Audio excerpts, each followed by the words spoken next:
Welcome back. Hey, my dear friends. Tonight we're starting a journey into the secret world of Victorian women, a world filled with silk gowns and fancy tea parties. But underneath those beautiful dresses lay secrets so shocking, so completely disgusting that history tried to bury them forever. Picture never washing your hair for months, bathing only once a week if you were lucky, and doctors actually warning you that water could kill you. This isn't fiction. This is the real truth about how Victorian women actually lived. Now, before we step into this fascinating and honestly horrifying chapter of history together, I want to ask you something. If you enjoy these deep dives into the forgotten corners of the past, would you take just a moment to subscribe and hit that like button? It truly helps me bring you more stories like this. And I'm curious, where are you watching from right now? Are you cozy in bed, sitting by a window, maybe halfway across the world? Drop a comment and let me know. I love hearing from you. All right, dim those lights, get comfortable, and let's walk together into the Victorian era, a time when cleanliness wasn't quite what we think it was. Imagine this. It's a cold morning in London, 1875. A well-off woman wakes up in her grand bedroom, surrounded by velvet curtains and mahogany furniture. She's wearing a long, white nightgown, and as she sits up, she faces a decision that would seem absolutely bizarre to us today. Should she bathe this week, or should she wait another week? You see, in the Victorian era, taking a bath wasn't the simple, everyday ritual we know now. It was an event exhausting, time-consuming, almost dreaded. And here's the truly shocking part. Many doctors of the time actually advised against bathing too often. They genuinely believed that immersing your body in water could weaken you, strip away your natural defenses, and make you vulnerable to illness. Let me paint you a clearer picture of what bathing actually meant for a Victorian woman. There was no turning on a faucet and waiting for hot water to magically appear. Oh, no. Someone, usually a servant if you were wealthy, or you yourself if you weren't had to fetch water from a well or pump. Then that water had to be heated over an open fire in the kitchen or back courtyard. Bucket by bucket, the hot water would be carried upstairs to wherever the bath would take place. If you were among the wealthy elite, you might have had a proper metal bathtub, often lined with a linen sheet to protect your skin from the cold metal edges. But even then, filling that tub required trip after trip with heavy buckets of steaming water. Historians estimate it could take anywhere from 10 to 20 trips to fill a single bath. Can you imagine? By the time the tub was full, the first buckets of water would already be cooling. And here's something that will make you uncomfortable. The water wasn't steaming hot like we enjoy today. Victorian medical advice specifically warned again. Still very hot baths, especially for women. They believed hot water was unhealthy, that it could cause fainting, or even worse, damage a woman's delicate constitution. So these baths were lukewarm at best. Lukewarm water after all that effort. Now, if you were a working-class woman, the situation was even grimmer. Many families shared the same bath water. Yes, you heard that right. One tub of water for multiple family members. Father would go first, then mother, then the children in order of age. By the time the youngest child climbed in, the water was cold, murky, and frankly revolting. There's a reason the old saying exists. Don't throw the baby out with the bath water. In those cloudy depths, you genuinely might not see a small child. Most Victorian homes didn't have bathrooms as we know them. Bathing happened in bedrooms, often in portable hip tubs or sitz baths. These were smaller tubs where you would sit with just your lower body submerged, almost like sitting in a chair. The Herman Gr. IMA House in New Orleans, built in 1831, has a preserved bathing room that gives us a rare glimpse into this world. The room is plain with no carpet or wallpaper because of all the water that would splash around. 2 exterior doors let servants enter and exit without dripping water through the elegant interior of the house. The wealthy Greamer family, despite having enslaved staff to help them, still only managed full plunge baths about once a week. and that was considered quite clean for the time. Once a week. Let that sink in. But here's where it gets really interesting. What did people do on all those other days? They practiced something called sponge bathing or strip washing. Each morning, a Victorian woman would stand at her washstand, a small table with a basin and pitcher of water, and wash her face, hands, neck, and underarms with a cloth or sponge. This daily ritual was considered enough hygiene for most of the week. Some historians, like Ruth Goodman, who literally lived as a Vi, criticized for research, discovered something fascinating. She found that vigorously scrubbing your skin with a dry, rough towel could actually keep you surprisingly fresh between baths. The friction removed dead skin cells and some of the oils that cause odor. Victorian women would have done this daily, scrubbing themselves down with coarse linen towels, working up a sweat from the effort itself. It wasn't pleasant, but it worked better than you might think. Still, we have to be honest here. By modern standards, Victorian women would have had a certain smell about them, not necessarily the revolting stench we might imagine, but a distinct human scent that we today would find unpleasant. Remember, they were also wearing layers upon layers of heavy clothing, chemises, corsets, petticoats, and dresses, most of which were never washed, but we'll get to that horror in another part of our story. The medical establishment of the Victorian era had some truly strange ideas about water and health. Many prominent doctors published articles warning that frequent bathing could lead to weakness, susceptibility to colds, and even moral decline. There was a genuine belief that the skin needed its natural oils to protect the body, and that washing too often removed this vital barrier. One medical text from the 1860s advised that ladies of delicate constitution should bathe no more than once per fortnight, and then only in water of moderate temperature, never exceeding 15 minutes in duration. 15 minutes once every 2 weeks. That was considered medically sound advice. For women who were menstruating, the advice was even more restrictive. They were told to avoid bathing altogether during their monthly periods, because cold, or even lukewarm water, might stop the flow and cause the blood to back up into the body, leading to hysteria or madness. We'll explore the absolute nightmare of Victorian menstruation in detail later, but for now, just know that this meant some women might go 3 weeks or more without a proper bath. The class divide in bathing practices was stark and cruel. While a wealthy woman might manage her weekly plunge bath and daily sponge baths with the help of servants, poor women had virtually no access to private bathing facilities. Many lived in cramped tenement buildings with no running water at all. Public bathhouses existed in cities, but they were often crowded, expensive for a poor family's budget, and considered somewhat scandalous places for respectable women to frequent. In the industrial cities, working-class women might labor 12 hours a day in hot factories, coming home covered in sweat and grime, only to find that hauling and heating enough water for a bath was simply beyond their exhausted abilities.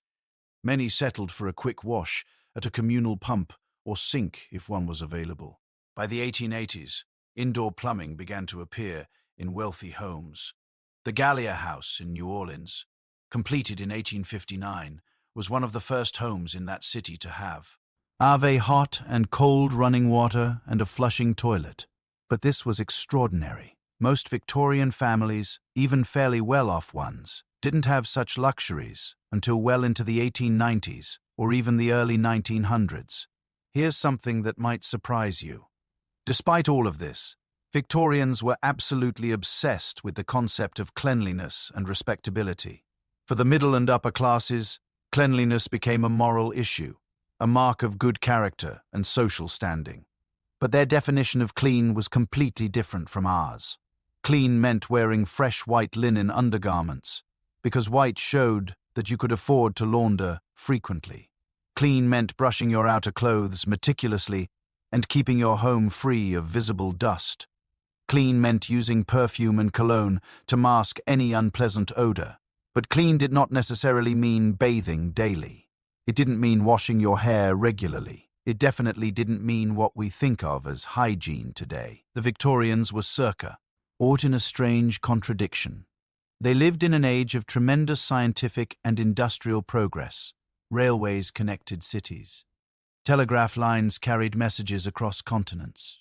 Yet their understanding of germs and disease was still emerging. The link between cleanliness and health wasn't fully understood until the 1880s, when germ theory finally became accepted. Before that, most people believed diseases were caused by bad air or miasmas rising from swamps and garbage. This meant that for most of the Victorian era, people didn't understand why washing their hands after using the toilet or before eating was important. They didn't know that the fever killing mothers after childbirth was caused by doctors going from examining corpses to delivering babies without washing their hands. When a doctor named Ignaz Semmelweis suggested that hand washing could save lives in 1847, he was mocked and eventually driven to madness and death. It would take decades for his ideas to be accepted.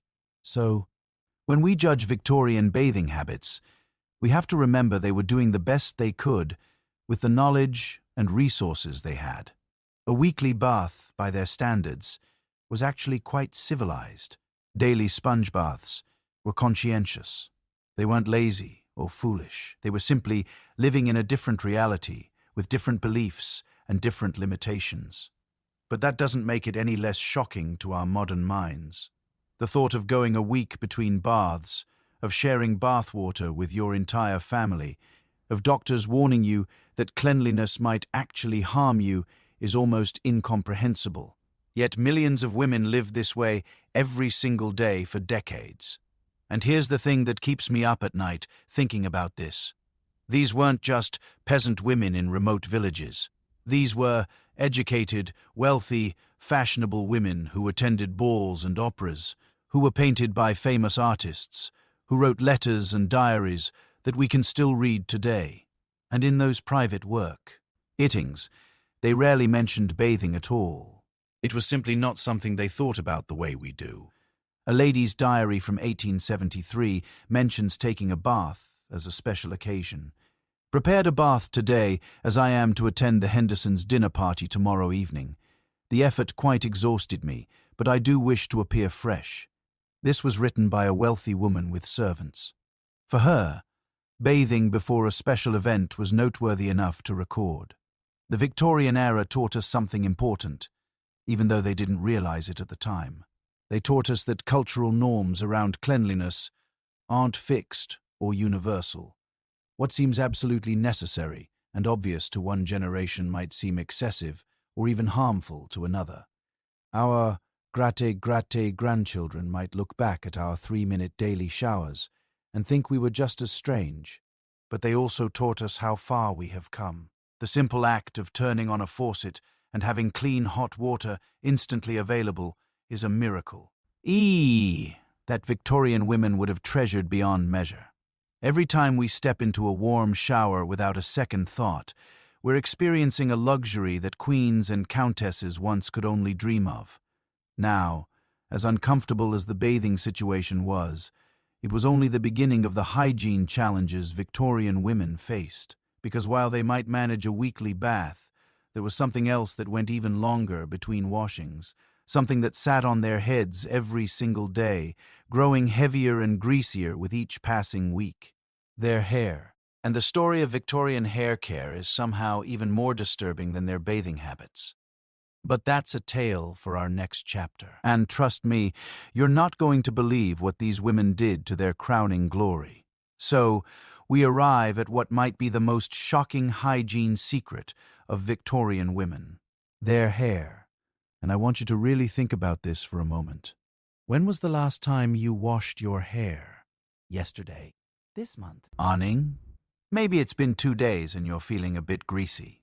Now, imagine going an entire month through whole weeks without washing your hair, even once. For Victorian women, this wasn't neglect. This was normal. This was, in fact, recommended by medical professionals and beauty experts of the time. And the reasons why will make you understand just how different their world was from ours. Let me take you into the bedroom of a Victorian lady on a Saturday morning in 1882. Her name is Eleanor, and she is 26 years old, unmarried, living with her parents in a respectable home in Boston. Today is washing day, not laundry day. Hair washing day, and Eleanor has been dreading it all week. You see, Eleanor's hair reaches past her waist when it's let down. It's thick, dark brown, and heavy. In Victorian society, a woman's hair was called her crowning glory. The longer and healthier it was, the more beautiful she was considered. Hair was a symbol of femininity, vitality, and even virtue. A woman's H. Air was so precious, so intimate, that she would only let it down completely when she was alone with her husband. Otherwise, it stayed pinned up in elaborate styles, hidden from the world. But here's the problem. Washing hair, like Eleanor's, wasn't a simple task. There was no shampoo, as we know it, no conditioner, no blow-dryer. The process would take the entire day, and the results would leave her vulnerable to catching a cold, which, in an era before antibiotics, could be genuinely dangerous. So Eleanor begins her ordeal. First, she must prepare her washing mixture.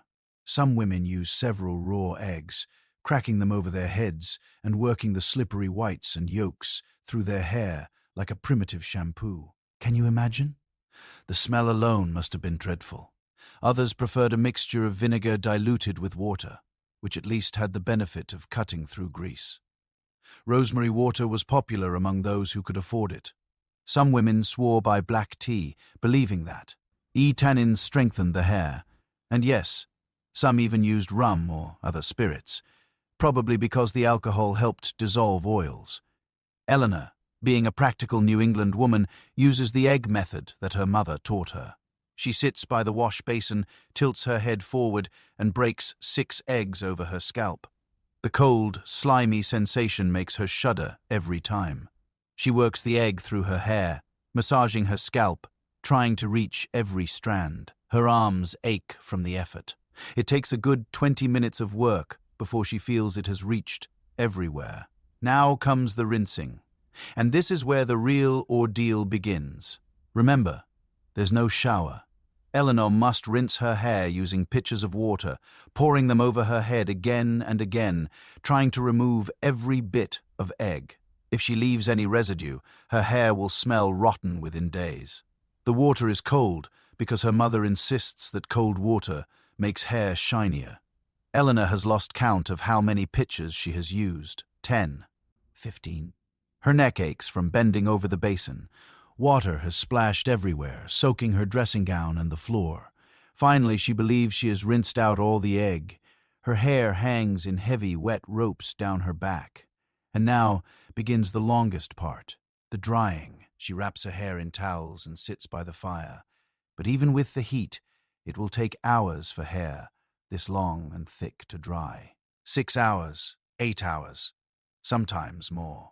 During this time, she must stay indoors, avoiding any drafts that might give her a chill.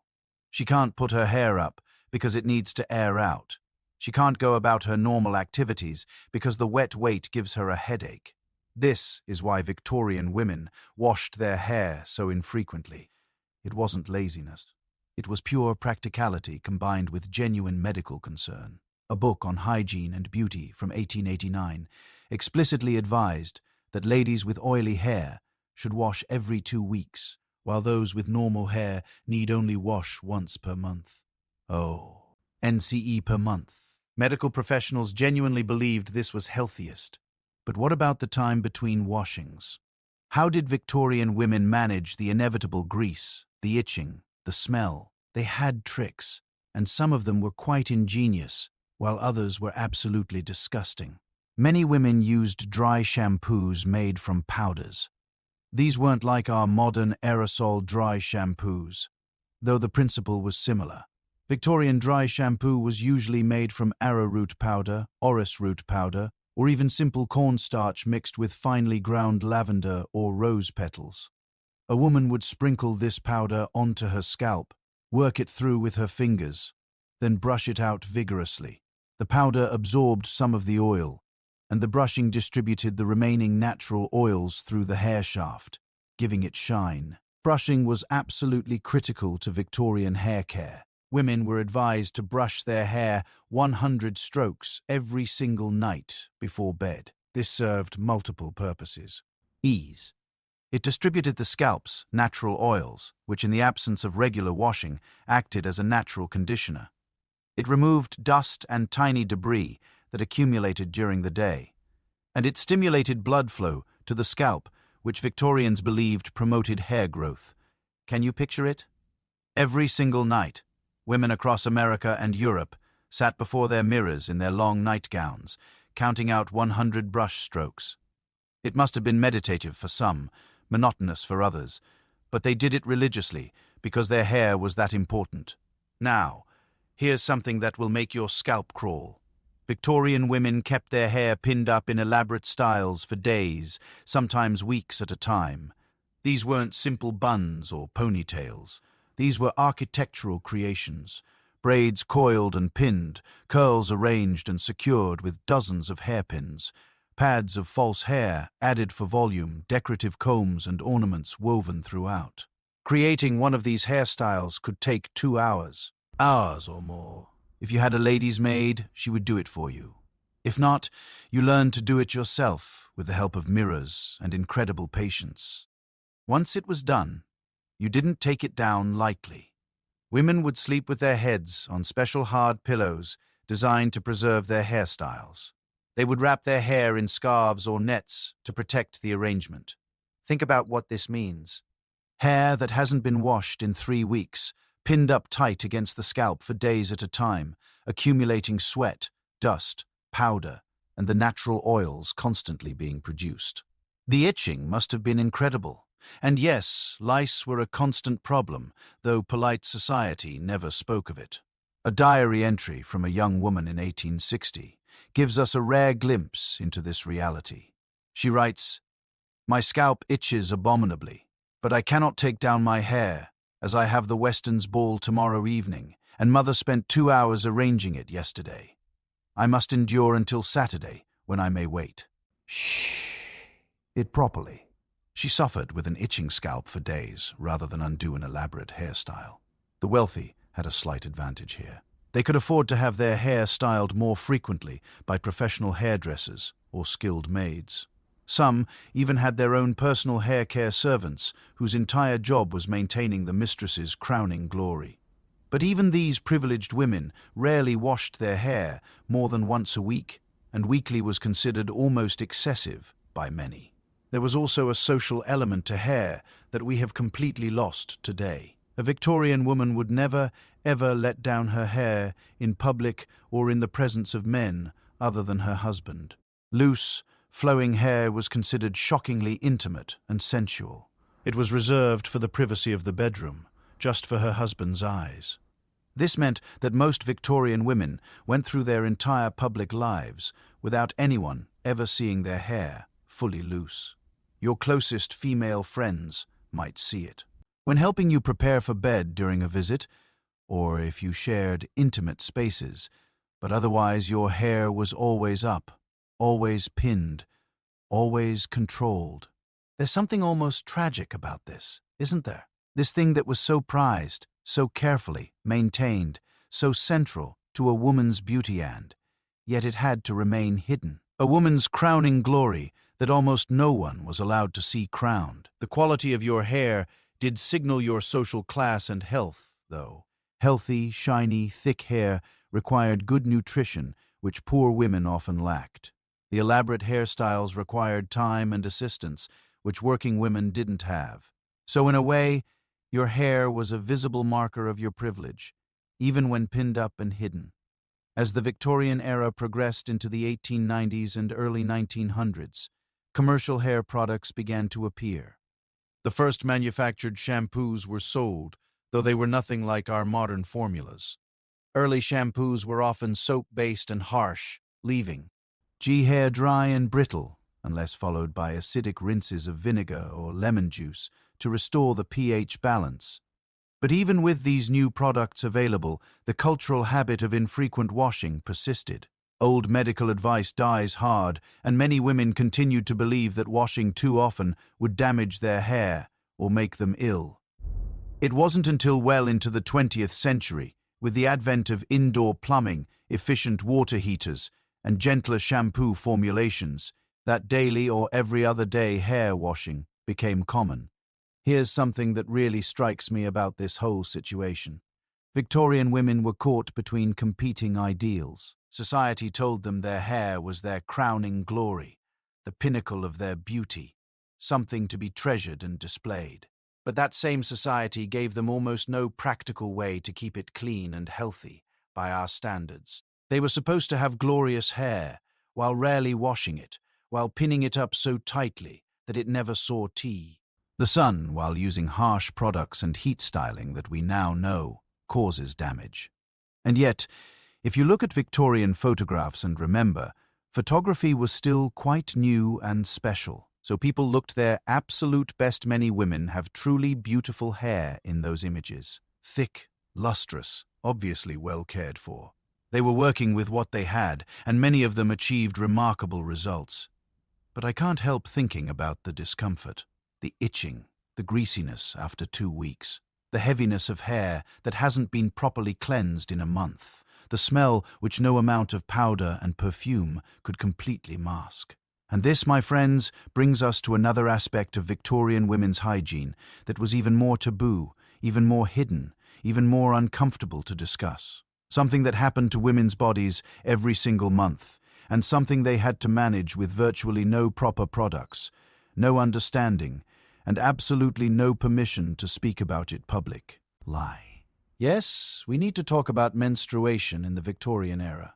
And I warn you now, this is going to be rough, because if you thought monthly hair washing was bad, wait until you hear how Victorian women dealt with their monthly periods. There is perhaps no topic more hidden, more whispered about, more deliberately erased from Victorian history than menstruation. If you think the bathing and hair washing were shocking, I need you to prepare yourself for this, because what I'm about to tell you is so uncomfortable, so difficult, that even now, more than a century later, we still struggle to talk about it openly. But we need to talk about it, because millions of women lived through this reality every single month, and their suffering was profound. Imagine being a young girl, maybe 12 or 13 years old, living in rural Missouri in 1870. You wake up one morning and discover blood on your nightgown. You're terrified, because no one has told you this would happen. Your mother never explained it. The older women in your family never mentioned it. You genuinely believe something is horribly wrong with you, that perhaps you are dying. This was the reality for countless Victorian girls. A woman, born in 1892, later recalled that when she got her first period, her aunt simply handed her some cloth rags and told her to figure it out. No explanation, no comfort, just, "Here, use these," and a wall of silence. She thought she'd been injured somehow and was too ashamed to ask more questions. The Victorian era had many terms for menstruation, but they never used that actual word in polite conversation. It was called the monthlies or monthly sickness, or simply being unwell or poorly. Some women referred to it as their terms, or said they had got their rags up. In more genteel circles, a woman might say she was indisposed, and everyone would understand without further explanation needed. But here's what makes this so much worse. Victorian society didn't just avoid talking about menstruation. They built an entire mythology around it that made women's lives genuinely more difficult and dangerous. Medical texts of the era described menstruating women as weak, hysterical, and physically compromised. Doctors warned that during menstruation, a woman's entire system was in upheaval, her nerves were unstable, and she was vulnerable to illness and madness. This led to some truly bizarre restrictions. Women were told they must not bathe during their periods because water could stop the flow, causing the blood to back up into the body and poison the brain. They were forbidden from washing their hair. They couldn't drink cold water. They shouldn't go outside in damp weather. They must not exert themselves. Some medical advice even suggested women should not read difficult books or engage in complex thinking during menstruation because it would overtax their already strained systems. Can you imagine being told that once a month, for several days, you must essentially pow? See your life because your body is too fragile to function normally. And on top of all these restrictions, you still had to manage the bleeding itself with virtually no proper products. Let me tell you how most Victorian women handled their periods. And I warn you, this is not pleasant. The most common method was homemade cloth pads, sometimes called rags or napkins. These were pieces of fabric, often old sheets, worn-out clothing, or flour sacks that women would cut, fold, and shape into absorbent pads. If you were fortunate and had some sewing skills, you might hem the edges to make them more durable. If you were poor and pressed for time, they might just be rough, torn pieces of cloth. These rags would be folded to create thickness, then positioned between the legs and held in place by well. This is where it gets complicated. Remember those split-crotch pantaloons we mentioned earlier? Victorian underwear was not like our modern underwear. It was essentially two separate legs connected, ected at the waist, with a completely open crotch. This design was actually practical for using the toilet while wearing multiple layers of clothing, but it was terrible for holding menstrual pads in place. So women improvised. Some pinned the rags directly to their innermost petticoat. Some used strips of cloth tied around the waist and legs to create a makeshift belt system. Others simply tucked the rags into place and hoped for the best, changing them frequently and walking very carefully. It was uncomfortable, unreliable, and required constant vigilance to prevent leaks. And when I say constant vigilance, I mean it. Imagine wearing layers of petticoats and a heavy skirt, never being quite sure if the cloth pad between your legs has shifted or if you've bled through. Victorian women lived in fear of the humiliation of a visible stain. They developed elaborate strategies, always sitting with their skirts arranged just so, moving carefully to avoid dislodging their makeshift pads. Frequent trips to check and change their rags. Here's something that will break your heart. Poor women and working-class women often didn't have enough cloth rags to manage properly. If you were a factory worker or a servant, you might only have 2 or 3 rags total. You would wear one while washing another, constantly cycling through this miserable routine. But if you were truly impoverished, you might have only 1 rag, which meant washing it and trying to dry it enough to use again within hours. In factories and mills, where women worked long hours, the situation was absolutely nightmarish. Historical records from the 1880s describe how factory floors were covered with straw or sawdust, partially to absorb the oil and debris from machines, but also to absorb menstrual blood, because many women simply had no choice but to free bleed into their clothing. Can you comprehend that? Standing at a machine for 12 hours, bleeding through your clothes, with nothing but straw on the floor to catch what seeped through your skirts.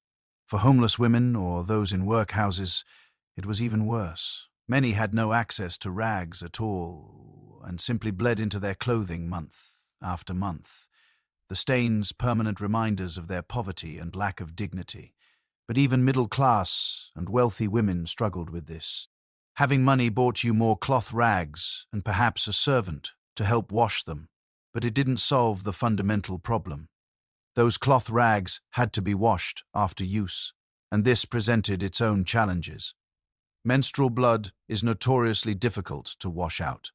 Victorian women would soak their used rags in cold water, sometimes with salt added, then scrub them by hand before boiling them to sterilize and whiten them. But where did they do this washing? And where did they dry these intimate items?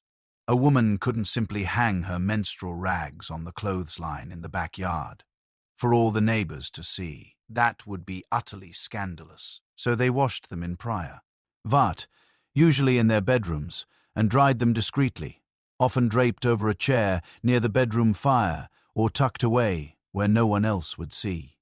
For women who shared bedrooms or lived in crowded conditions, even this small privacy was impossible.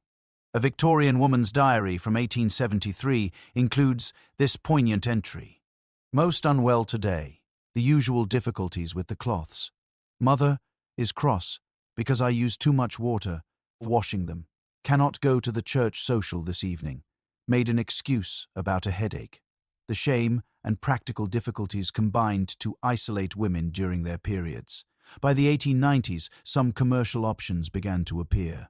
The Sears Roebuck catalogue from 1897 advertised sanitary napkins made from cotton gauze and bandage material rendered antiseptic.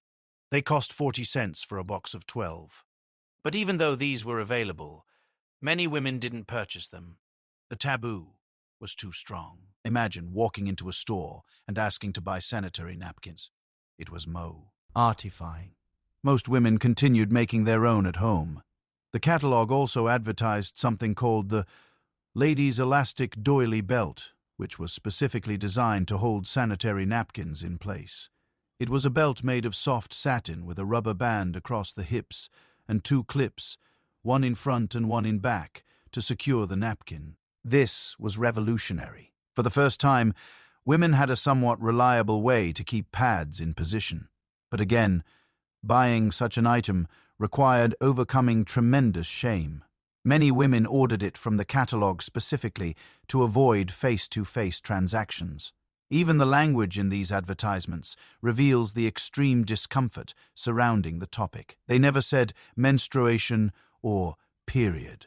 They used euphemisms like convenient and healthy when traveling or for special times. Everyone knew what they meant, but no one would say it directly. Now, here's something that historians have discovered that sheds light on why Victorian women may have had fewer periods than we do today. Due to poorer nutrition, particularly among working-class women, many started menstruating later, perhaps at 15 or 16, rather than 12 or 13. They also reached menopause earlier, often in their early 40s. Additionally, women who were malnourished or undernourished often experienced irregular or absent periods. And since many women spent much of their adult lives either pregnant or breastfeeding, both of which suppress menstruation, the total number of periods in a Victorian woman's lifetime was significantly lower than a modern woman's. But this doesn't mean their burden was lighter. Each period they did have was still managed with those crude cloth rags, still surrounded by shame and silence, still accompanied by painful restrictions on their activities.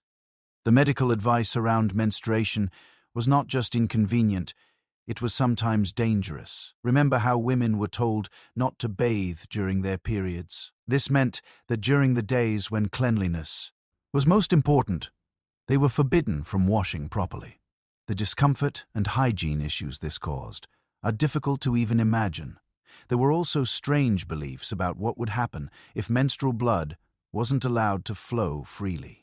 Doctors genuinely believed that if the flow was somehow interrupted or stopped by cold water, by overexertion, by emotional shock, the blood would back up in the body and cause hysteria, madness, or even death. This wasn't fringe medicine. This was mainstream medical opinion published in respectable journals. As a result, menstruating women were treated as semi-invalids. They were expected to rest, to avoid excitement, to limit their activities. For wealthy women who didn't need to work, this might have been possible, though surely frustrating. For poor and working women, it was impossible.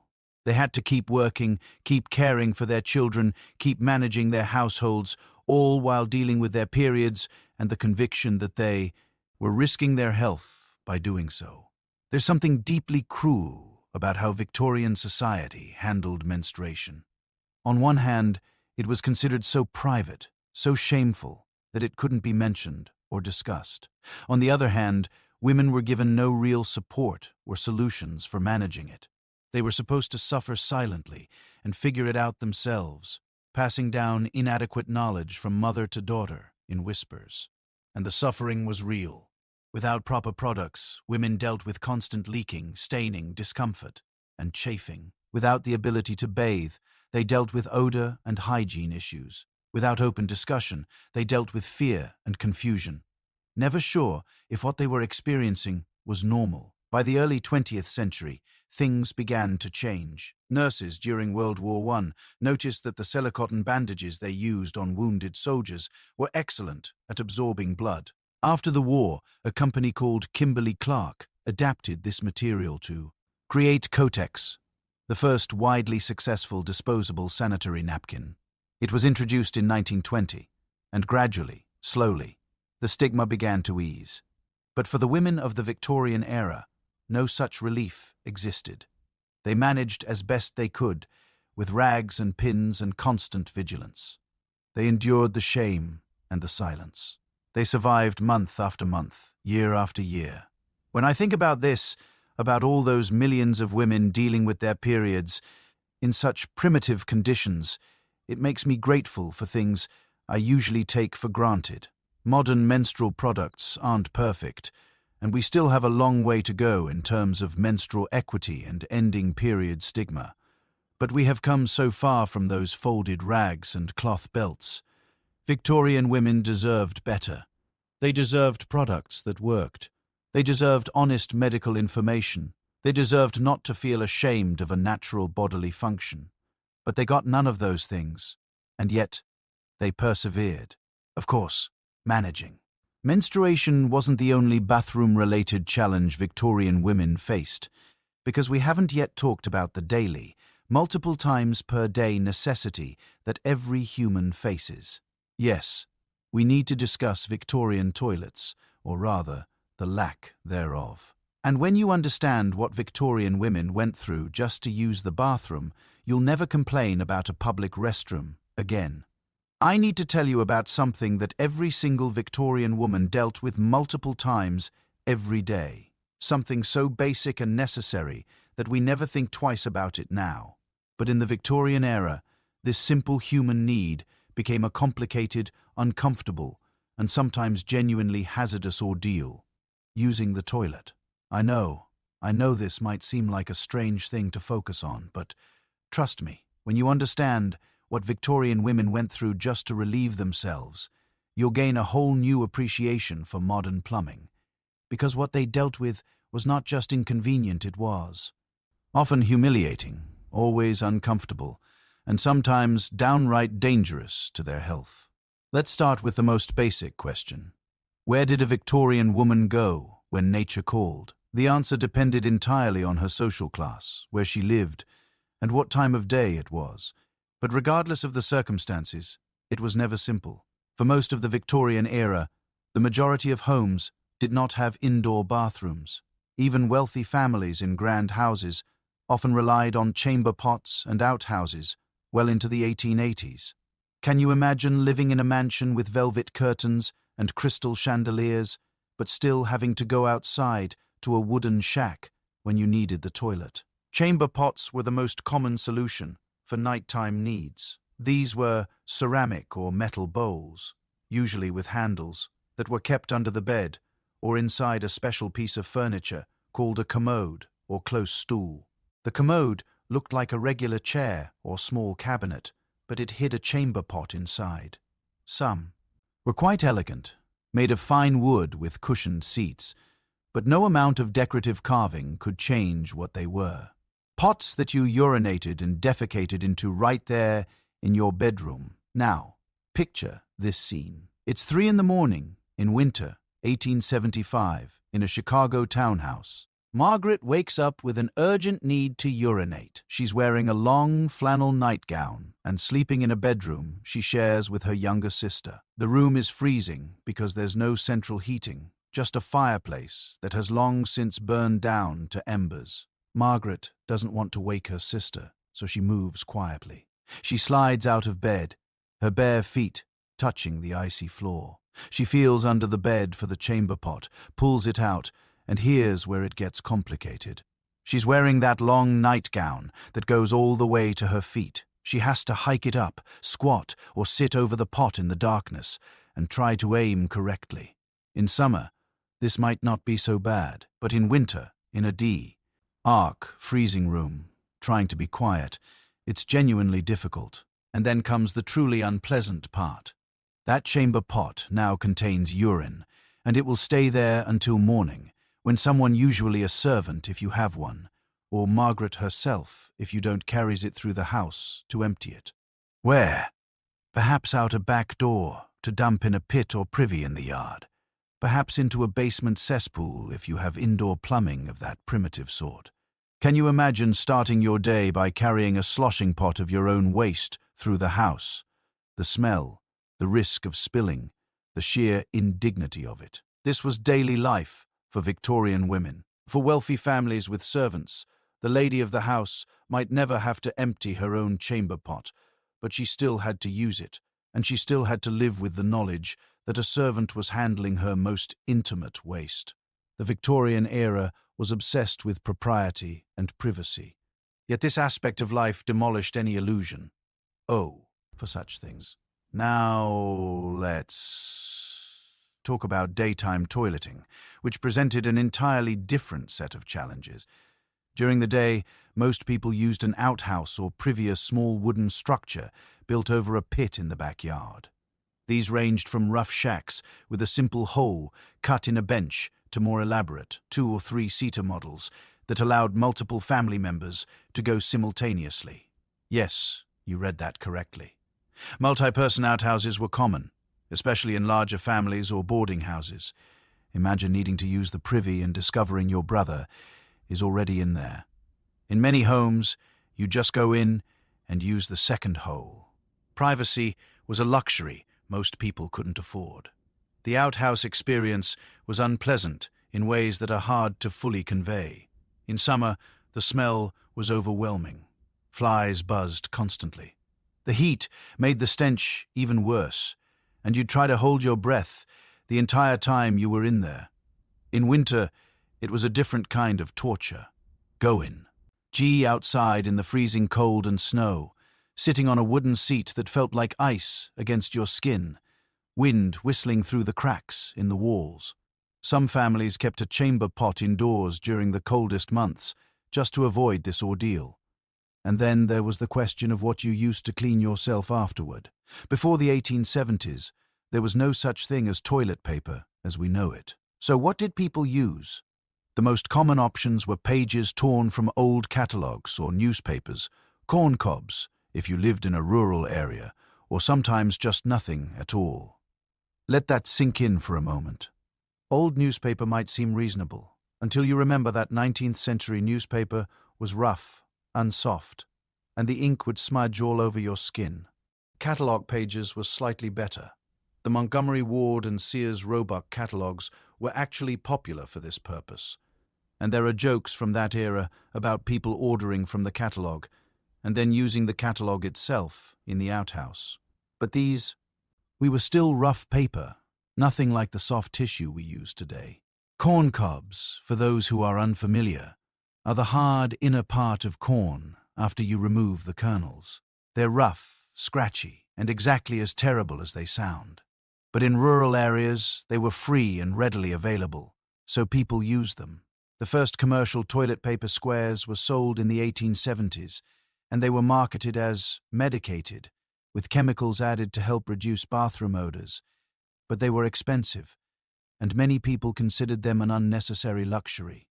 The toilet paper roll as we know it wasn't invented until 1891, and it didn't become truly commonplace until well into the 20th century. For women specifically, using the privy presented special challenges because of their clothing. Remember, Victorian women wore multiple layers: chemise, drawers, corset, petticoats, and then the outer dress. When nature called, they had to manage all of these layers. This is where the design of Victorian underwear AR becomes relevant again. Those split-crotch drawers that seem so strange to us were actually somewhat practical. Because the crotch was completely open, a woman could simply gather up her skirts and petticoats, hold them out of the way, and squat over the toilet hole without having to remove or pull down her underwear. She just had to position herself carefully and hover. Think about this. Victorian women were expected to be delicate, refined, ladylike, but multiple times a day they had to hike up layers of heavy skirts, balance themselves over a hole, and essentially hover squat while trying to maintain their balance. This required genuine physical strength and coordination. There was nothing delicate about it. And this isn't even addressing the problem of using the toilet when you were wearing a corset laced so tightly you could barely breathe, or when you were pregnant, or when you were elderly and less steady on your feet. Victorian chamber pots and privies were genuinely hazardous, especially at night, or for those with limited mobility. By the 1850s, some wealthy urban homes began installing water closets, the earliest form of indoor flush toilets.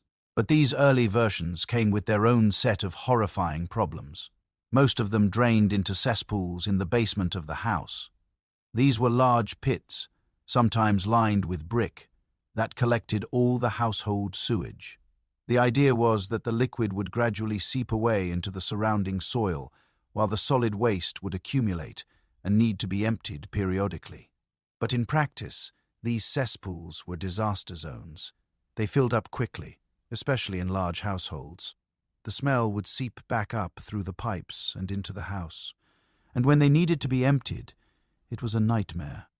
Enter the night soil men workers whose job was to empty cesspools and cart away the human waste.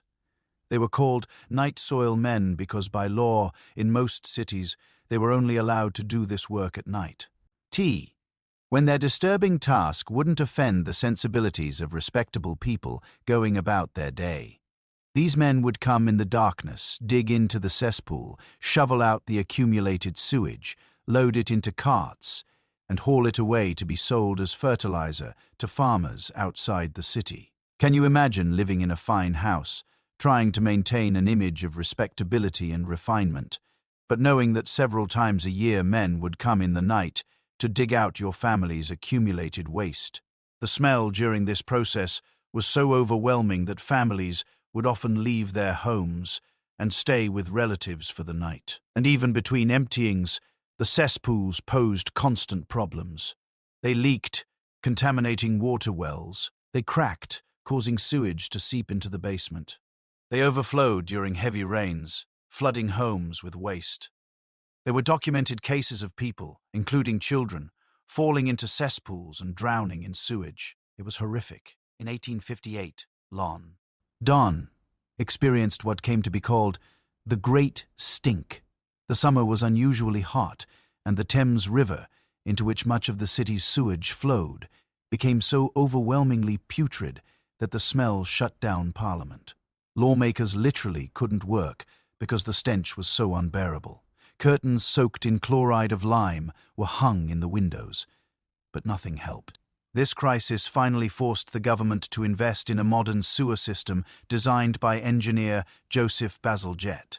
His system of underground sewers carried waste away from the city, dramatically improving public health and eliminating the constant presence of sewage in streets and homes. It was one of the greatest public health achievements of the era, but these improvements came slowly and reached wealthy areas first. Working-class neighborhoods often waited decades for proper sewers, and rural areas remained largely unchanged well into the 20th century. For most Victorian women, for most of the era, the outhouse and chamber pot remained the only options. Let me share with you a story that really brings this home. There's a preserved Victorian diary from a woman named Sarah who lived in rural Pennsylvania in the 1880s.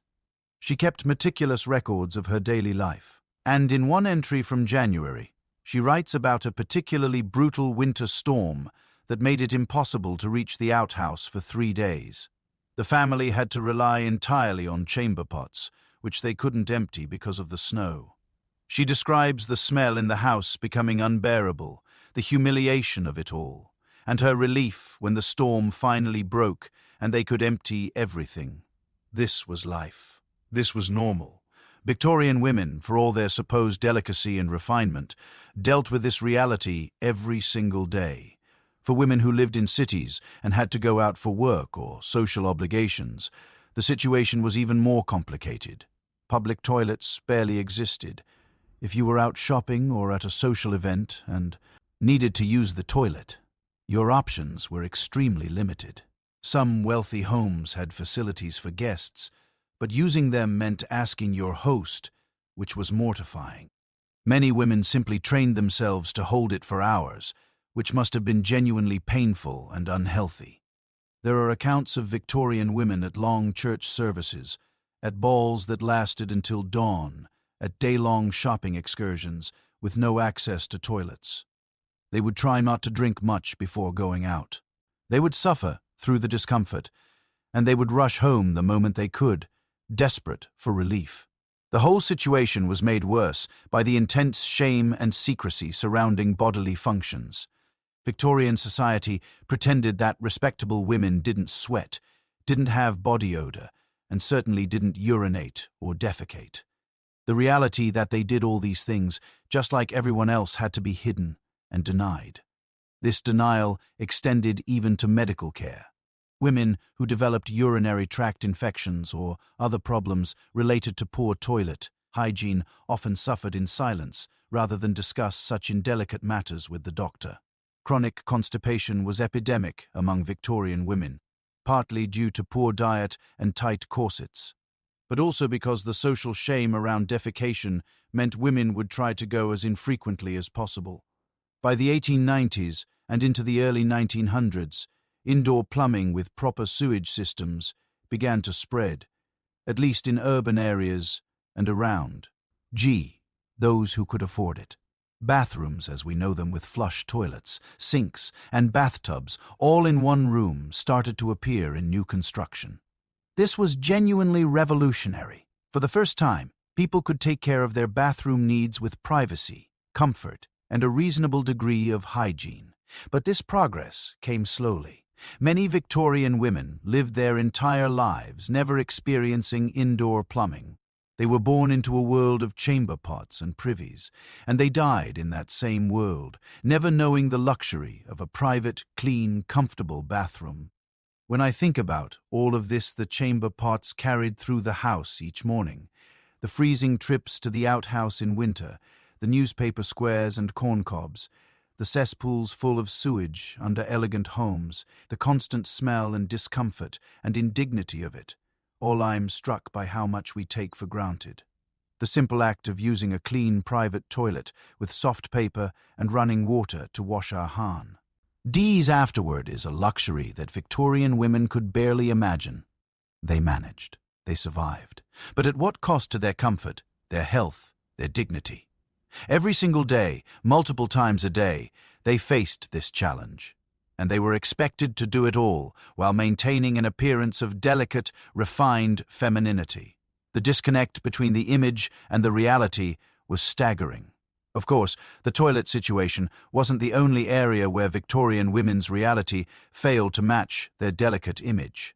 Because while they were managing these daily indignities, they were also pursuing beauty through methods that were not just uncomfortable or inconvenient, they were literally poisonous.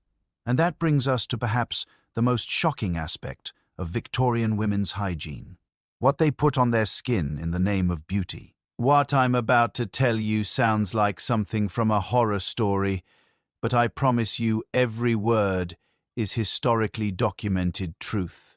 Victorian women, in their designs, perrotté pursuit of beauty, literally poisoned themselves, not accidentally, not through ignorance, well, partly through ignorance, but also partly knowing full well that what they were using was toxic and choosing beauty over safety.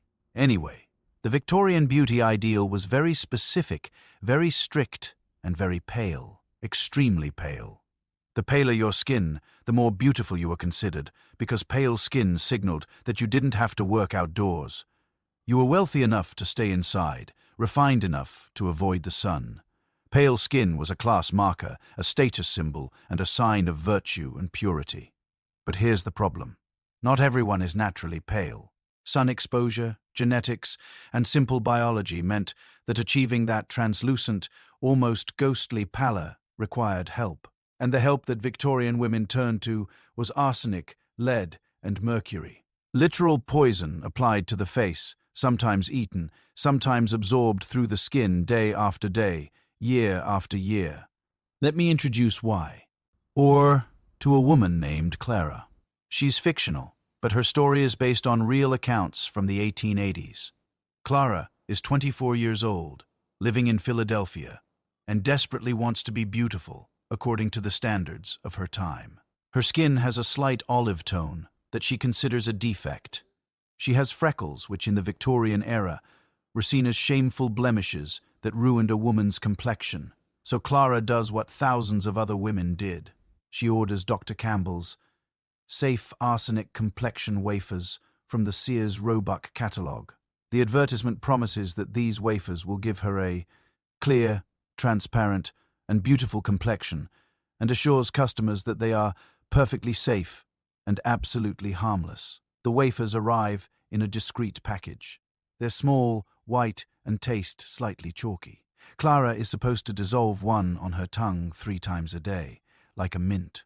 What she doesn't fully understand is that she is eating arsenic, actual arsenic, the same substance used to poison rats and murder inconvenient people. At first, Clara notices positive effects. Her skin does seem to brighten slightly. Her eyes look a bit larger and more luminous, partly because arsenic causes mild fluid retention that makes the eyes appear wider. She feels validated in her choice and continues taking the wafers religiously, 3 times a day, every single day. After 3 months, Clara notices something strange. Her hands sometimes tingle. She has occasional episodes of nausea that she attributes to her corset being too tight. Her hair is falling out more than usual when she brushes it. But her skin does look paler, and that's what matters to her. That's what society tells her matters. After 6 months, Clara has developed a persistent cough. Her kidneys hurt, though she doesn't recognize the sensation. Strange, scaly patches have appeared on her arms, a condition called arsenic keratosis. Her nervous system is slowly being damaged. She is literally dying for beauty, and she has no idea. This wasn't a rare story. This happened to thousands upon thousands of Victorian women. Arsenic was everywhere in Victorian beauty products. There were arsenic complexion wafers, arsenic-laced face powders, arsenic soaps, even arsenic creams. And because arsenic wasn't regulated, because companies could claim their products were safe without any proof, women had no way to protect themselves. The truly horrifying part is that arsenic is addictive, not in the psychological sense, but in a physiological way. As your body builds tolerance to arsenic, you need more of it to avoid withdrawal symptoms. So women would start with a small dose and gradually need more and more. Their bodies became dependent on poison. There are documented cases from regions of Bohemia, in what is now the Czech Republic, where women would bathe in hot springs that contained high levels of arsenic. The famous actress and beauty writer Lola Montez wrote about this in her 1858 book, The Arts of Beauty. Described how these Bohemian women achieved remarkably white skin through their arsenic baths, but warned that once they habituate themselves to the practice, they're obliged to keep it up the rest of their days, or death would speedily follow. Think about that. Women who stopped using arsenic after prolonged exposure would suffer severe withdrawal symptoms and could actually die from stopping. They were trapped by their pursuit of beauty, unable to stop poisoning themselves without risking death. But arsenic wasn't the only poison in Victorian makeup. Lead was perhaps even more common. Lead-based face paints and powders had been popular for centuries, and the Victorians continued the tradition. These white paints, sometimes called cerus or spirits of Saturn, were applied to the face, neck, arms, and chest, any skin that might be visible. The lead paint created a smooth, porcelain-like surface that covered blemishes, scars, and any imperfections. It gave the skin an unnaturally perfect appearance, like a doll, but it came at a terrible cost. Lead is corrosive. It eats away at your skin. So women who used lead paint would develop sores, scars, and discoloration. And how did they solve this problem? By applying more lead paint to cover the damage. It was a vicious cycle. The more you used, the more you needed, and the worse your skin became underneath the paint. Women who wore these lead-based paints also had to be very careful about their facial expressions. If they smiled too broadly, or frowned, or showed surprise, the paint would crack. Imagine going through your day, trying not to show any emotion because your face might literally crack like broken porcelain. The Victorian stereotype of women being unemotional and expressionless wasn't just about social expectations. It was partly about their makeup. And here's something that will make you uncomfortable. At the end of the day, these women had to remove the lead paint, but removing it was almost as damaging as wearing it. They would use harsh cleansers, often containing ammonia or other caustic chemicals, scrubbing at their faces to remove the day's coating of poison. This further damaged the skin, creating more problems that required more paint to cover. Mercury was another popular ingredient in Victorian cosmetics. It was used in products meant to lighten skin, remove freckles, and promote eyelash and eyebrow growth. Women would apply mercury-based ointments to their faces nightly or around their eyes to encourage lash growth. Mercury poisoning causes tremors, tooth loss, kidney damage, and neurological problems. It can also cause personality changes, anxiety, and what was called Mad Hatter disease because hat makers who used mercury in their work often went insane. Victorian women were literally putting this on their faces. A particularly disturbing beauty advice column from the 1870s called The Ugly Girl Papers was published in Harper's Bazaar. The author, Mrs. S.D. Powers, gave detailed beauty advice that included recommendations to coat the face with opium overnight for freshness, then wash it off in the morning with ammonia. She also suggested using mercury ointments to restore lost eyelashes. Can you imagine a respected women's magazine publishing advice to put opium and mercury on your face? This was mainstream beauty guidance, not fringe pseudoscience. For women who wanted to make their eyes appear larger and more luminous, there was belladonna. Belladonna, also known as deadly nightshade, is exactly as dangerous as it sounds. When dropped into the eyes, it dilates the pupils, making the eyes appear huge, dark, and romantically dreamy. But belladonna causes blurred vision, sensitivity to light, and with repeated use, permanent damage and blindness. Women knew this. Doctors warned about it. But the effect was so desirable that many women used it anyway, especially before important social events where they wanted to look their most alluring. For women who couldn't afford belladonna or didn't want to risk blindness, there was a cheaper alternative: squeezing lemon juice or orange juice directly into their eyes. This would cause the eyes to water and redden, giving a DOI, emotional appearance that was considered attractive. It also hurt tremendously. But beauty required sacrifice. The Victorian beauty industry was completely unregulated. Anyone could manufacture and sell beauty products with any ingredients they wanted, making any claims they wanted, with no oversight whatsoever. This led to some truly nightmarish products reaching the market. There were skin-lightening creams that contained both arsenic and mercury. There were rouge products for the cheeks and lips that used mercury sulfide, which gave a beautiful red color but slowly poisoned the user. There were hair dyes containing lead that could cause lead poisoning through the scalp.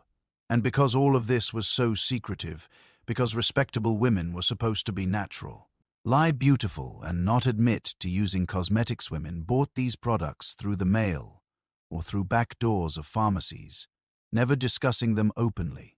This secrecy meant they couldn't warn each other about dangerous products or share information about safer alternatives. The Victorian beauty ideal also included the look of consumption or tuberculosis. Yes, you read that correctly. The wasted, ethereal appearance of someone dying from tuberculosis was considered the height of beauty. Watery eyes, pale, translucent skin, a slight flush on the cheeks, red lips. These were the symptoms of a fatal disease that killed millions, and they were romanticized and pursued as beauty goals. Some women, unbelievably, would intentionally expose themselves to tuberculosis to achieve this look. They would visit tuberculosis sanatoriums, share items with patients, even deliberately inhale air that tuberculosis patients had exhaled. This wasn't common, But it happened. Women literally risked a slow, suffocating death for beauty. Now, you might be wondering, didn't Victorian women know these products were dangerous? Did no one warn them? The truth is complicated. Some knew and didn't care. Beauty was that important. Social pressure was that strong. Others genuinely didn't know, because the science of toxicology was still developing and companies lied in their advertising. But many women occupied a middle ground. They knew the products might be dangerous, but believed the risk was worth it. They heard rumors of women suffering from lead poisoning or arsenic addiction, but convinced themselves it wouldn't happen to them. They believed that using the products moderately would keep them safe, not understanding that no amount of daily arsenic consumption is moderate. There were also doctors and reformers who tried to sound the alarm.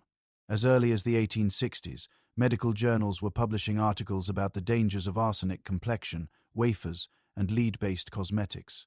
But these warnings competed with slick advertising and tremendous social pressure, and often the warnings lost. An 1869 medical text explicitly states, "The habitual use of arsenic preparations, while they may temporarily improve the complexion, lead to serious constitutional effects, including damage to the kidneys, liver and nervous system, hair loss, and in severe cases, death." But women continued buying and using these products by the thousands. The long-term health effects on Victorian women who used these cosmetics regularly were devastating. Many developed chronic illnesses that they and their doctors didn't connect to their beauty routines.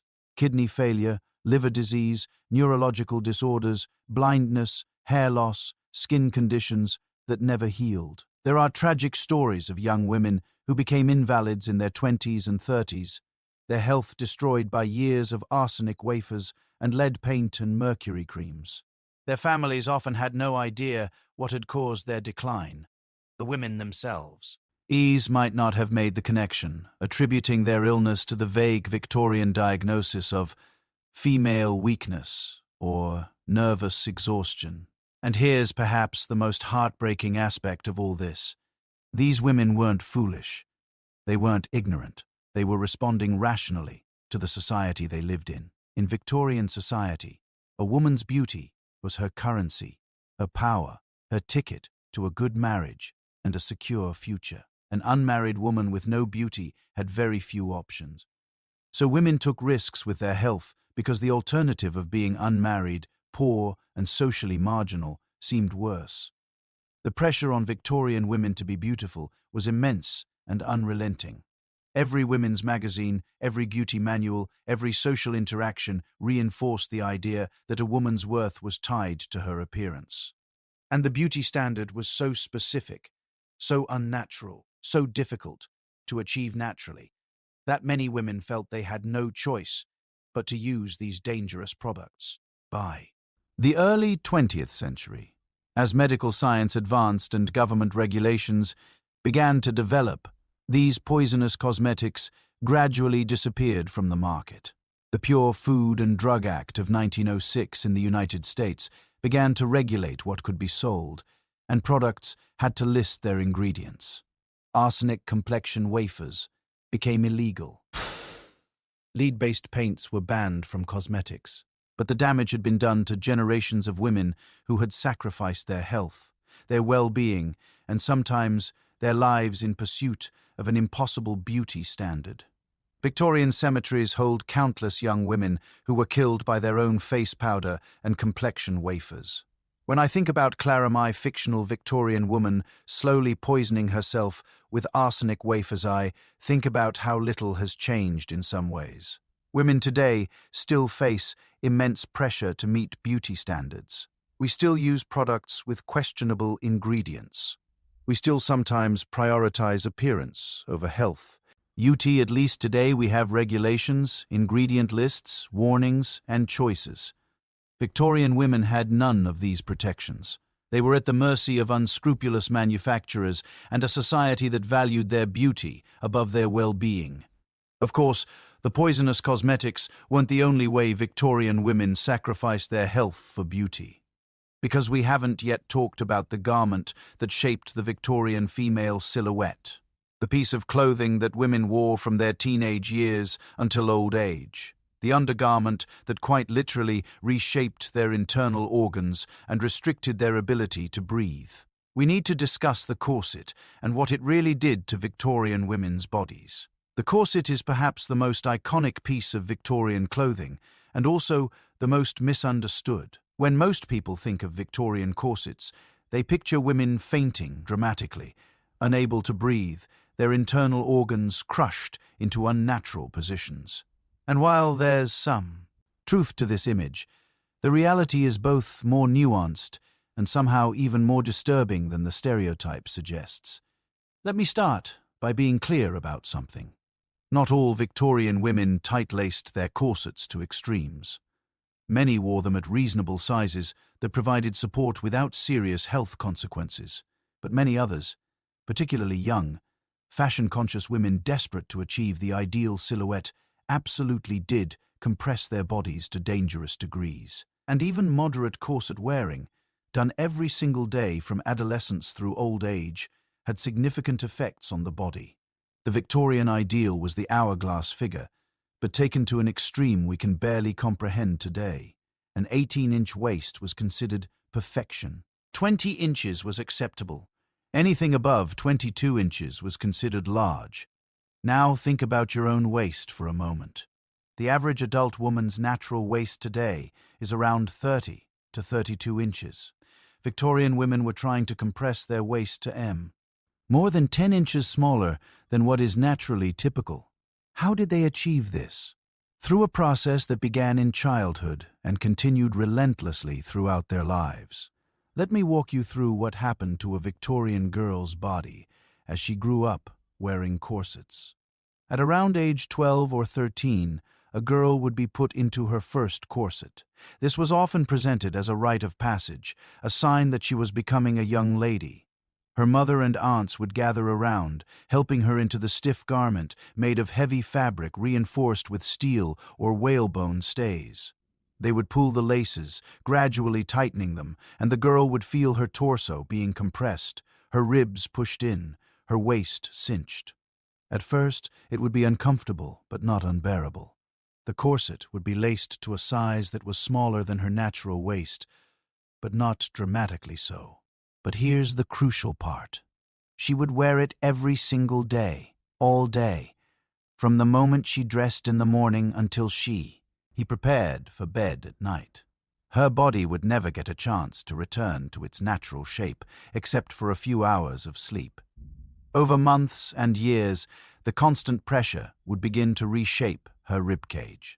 The lower ribs, which are naturally somewhat flexible, would gradually compress and curve inward. Her waist muscles would atrophy from lack of use, because the corset was doing all the work of holding her torso upright. Her internal organs would shift position, accommodating the external pressure.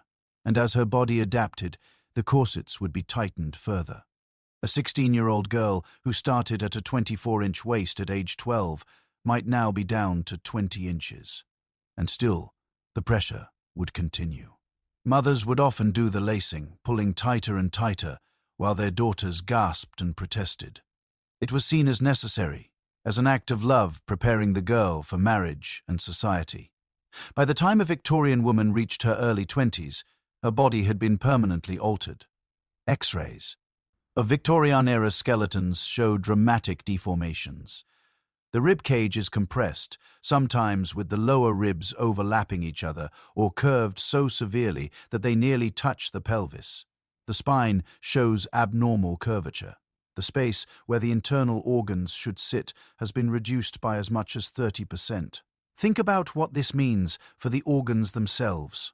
The liver, which normally sits in a specific position in the upper right abdomen, would be pushed downward and compressed. The stomach would be squeezed into a smaller space, limiting how much food a woman could comfortably eat. The intestines would be compressed, leading to chronic constipation and digestive issues that plagued Victorian women throughout their lives. Most significantly, the lungs could not fully expand. A tightly corseted woman could only take shallow breaths using the upper part of her lungs. This is why Victorian women were always swooning and fainting. It wasn't because they were delicate flowers. It was because they literally couldn't get enough oxygen to their brains. Imagine trying to go about your daily life while only being able to take half breaths. Imagine climbing stairs while your lungs can't fully expand. Imagine any kind of physical exertion while effectively suffocating. Victorian women were in a constant state of mild oxygen deprivation, and this had profound effects on their health and behavior. The fainting was real and frequent. A woman might faint from standing too long because her compressed organs couldn't maintain proper blood flow. She might faint from excitement or fear because her restricted breathing couldn't supply enough oxygen during moments of stress. She might faint from climbing a single flight of stairs. Fainting couches and smelling salts weren't just decorative accessories. They were medical necessities. But here's something that will surprise you. Many Victorian women genuinely believed that wearing corsets was healthy. Medical authorities of the time argued that women's bodies were weak and needed the external support that corsets provided. Doctors claimed that without corsets, a woman's organs would sag and shift, causing illness. Women were told that the corset prevented back pain, improved posture, and supported the weak female constitution. So women wore their corsets, believing they were protecting their health, not realizing that the corsets themselves were causing the very weakness and health problems that doctors attributed to the female body. It was a perfect circular trap. Pregnancy presented particular horrors. Victorian women were expected to remain tightly corseted even while pregnant, at least until it became physically impossible to lace the corset at all. Special maternity corsets were designed with extra panels that could expand somewhat, but the compression remained significant. This meant that pregnant women were compressing their growing wombs, restricting blood flow to the developing baby, limiting their own ability to breathe at a time when they needed more oxygen, not less. The rate of miscarriage, stillbirth, and maternal death during the Victorian era was horrifyingly high. And while many factors contributed to this, the corset certainly played a role.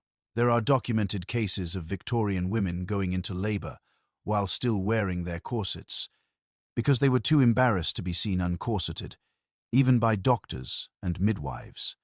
Some women would only loosen their corsets during the actual delivery, then lace them right back up afterward. The physical trauma this caused is almost unimaginable. After giving birth, women were expected to return to their pre-pregnancy waist size as quickly as possible. They would lace their corsets even tighter, trying to force their stretched and weakened abdominal muscles back into shape. This led to serious complications, including organ prolapse, hernias, and chronic pain. Victorian women also slept in corsets, or at least in something called a T-corset, which was slightly less restrictive but still provided compression. The idea that the body needed constant external support was so ingrained that allowing it to rest naturally seemed dangerous. Now, let's talk about the social pressure that made all of this seem not just acceptable, but necessary. A woman with a naturally thick waist was considered unfashionable, undesirable, even morally suspect. It was believed that women who didn't or couldn't achieve the tiny waist were lazy, gluttonous, or lacking in self-control. The size of your waist was seen as a reflection of your character. Young women would compare waist measurements the way we might compare dress sizes today, but with even more judgment and competition. A girl who could boast an 18-inch waist had social status. A girl with a 23-inch waist was pitied or scorned. This created intense pressure to tight lace to the most extreme degree possible.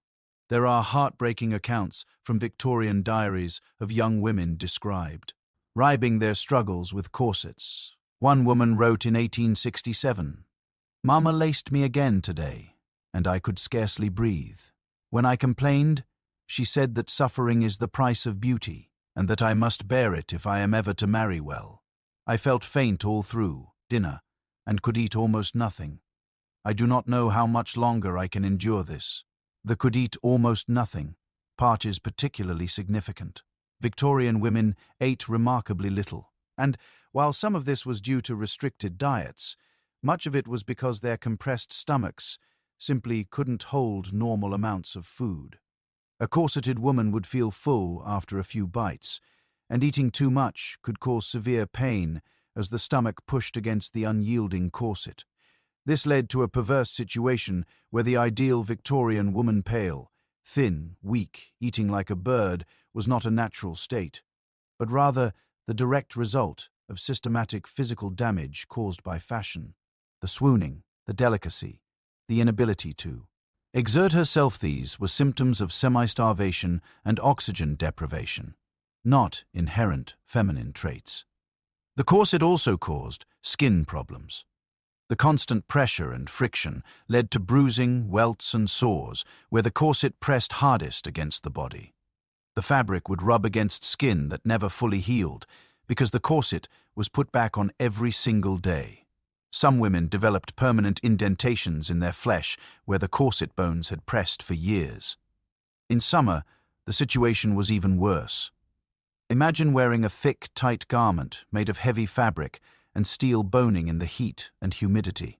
Victorian women would sweat profusely underneath their corsets, but remember, they couldn't bathe frequently, and they never washed their outer clothes.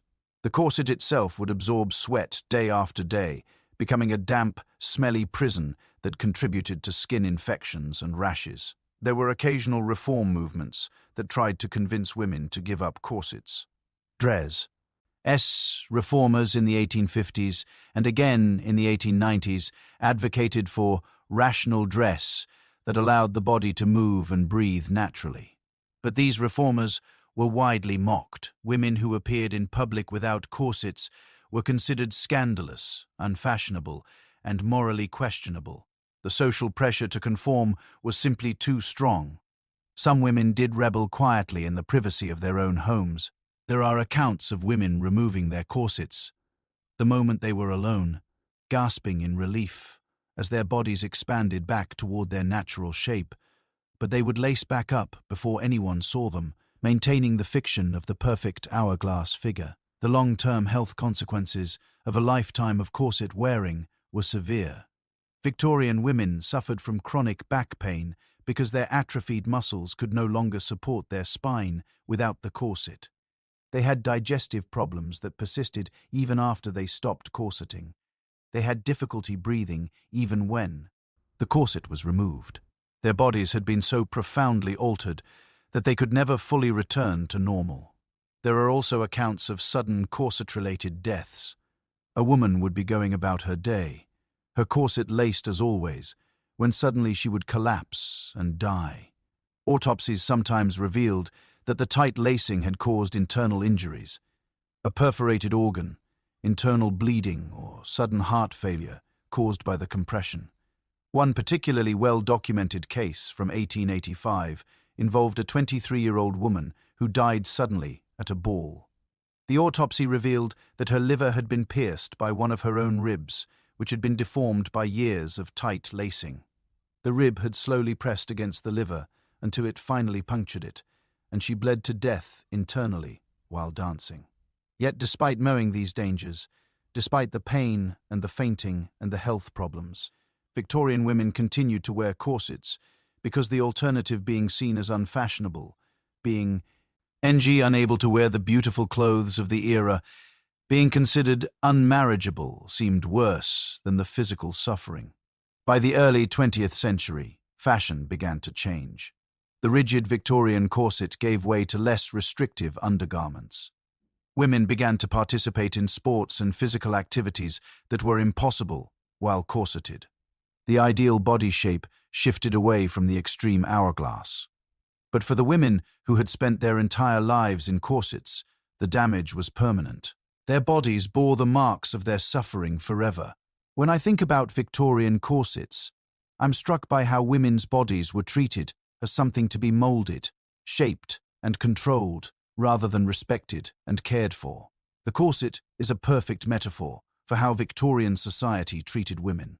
Compressed, restricted, shaped into an ideal that served social expectations rather than the woman's own well-being. But as terrible as the corset was for women's overall health, it wasn't the only act of daily hygiene that we would find shocking.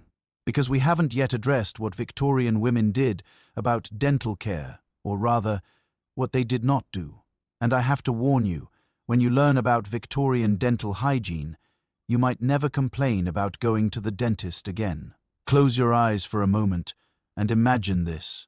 You're at a formal dinner party in Victorian London, 1878. The room is elegant, the conversation refined, the women beautiful in their silk gowns. But as you look around the table, you notice something unsettling.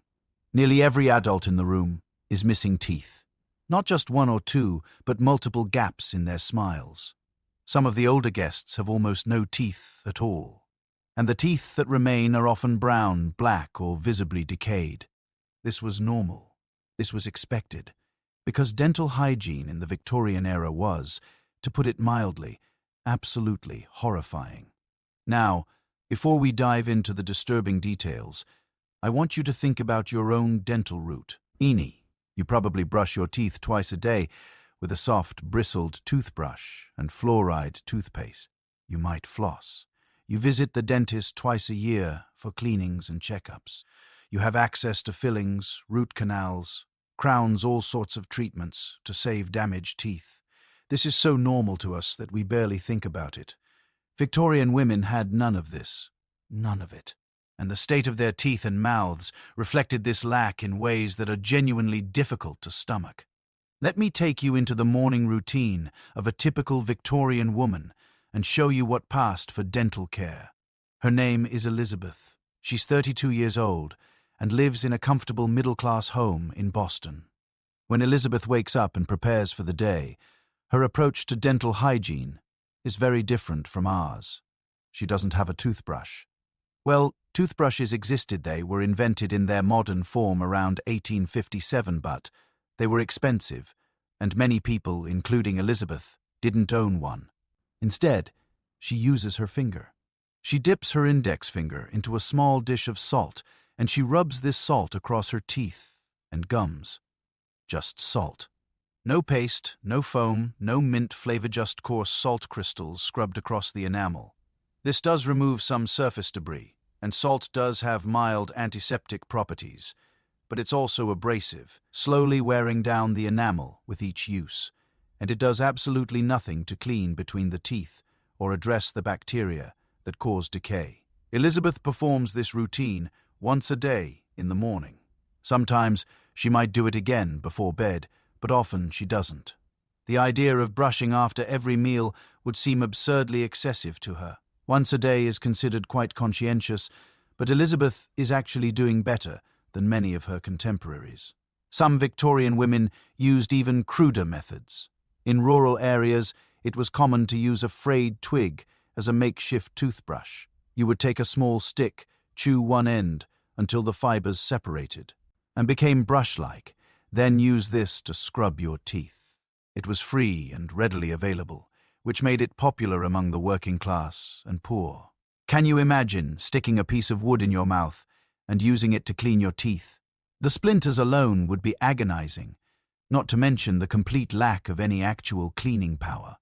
For those who could afford something more sophisticated, there were tooth powders. These homemade or commercially available powders were mixed with water to form a paste, then applied to the teeth with a finger or cloth. But the ingredients in these powders were often more harmful than helpful.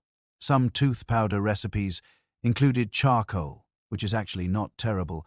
Activated charcoal is still used in some natural toothpastes today, but other recipes included things like crushed brick, ground cuttlefish bone, or pumice stone. These were extremely abrasive and would literally grind away the tooth enamel over time, making the teeth more vulnerable to decay. And then there were the truly bizarre and disturbing ingredients. Some Victorian tooth powders contained cocaine. Yes, actual cocaine. It was added because cocaine numbs the gums, which people mistakenly interpreted as a therapeutic effect. A woman might mix up her tooth powder, add a drop or two of cocaine, as the recipe instructed, and use this to clean her teeth daily, slowly becoming addicted without understanding why she felt she needed to use this particular powder. Other powders contained acids, meant to whiten the teeth. These would indeed remove stains temporarily, but they would also eat away at the enamel, causing far more damage than any staining ever could. By the 1870s, commercial toothpaste began to appear. Colgate started manufacturing toothpaste in jars in 1873. But even this early toothpaste was harsh and abrasive by modern standards. It was soap-based, which meant it tasted terrible and could cause irritation. And it would be another 60 years before the nylon bee. Bristle toothbrush was invented in 1938, making brushing more effective and widespread. But here's the bigger problem. Even if Elizabeth used the best tooth-cleaning methods available in her time, it wouldn't save her teeth, because the Victorian diet was destroying them from the inside. Refined sugar became increasingly available and affordable during the Victorian era. Where previous generations had used honey or maple syrup as occasional sweeteners, Victorians had access to white sugar, which they used abundantly. Tea with multiple spoonfuls of sugar, cakes and pies, candied fruits, sweet preserves.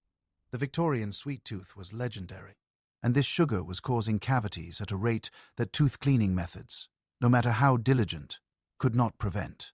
The bacteria in the mouth feed on sugar and produce acid, which eats away at tooth enamel.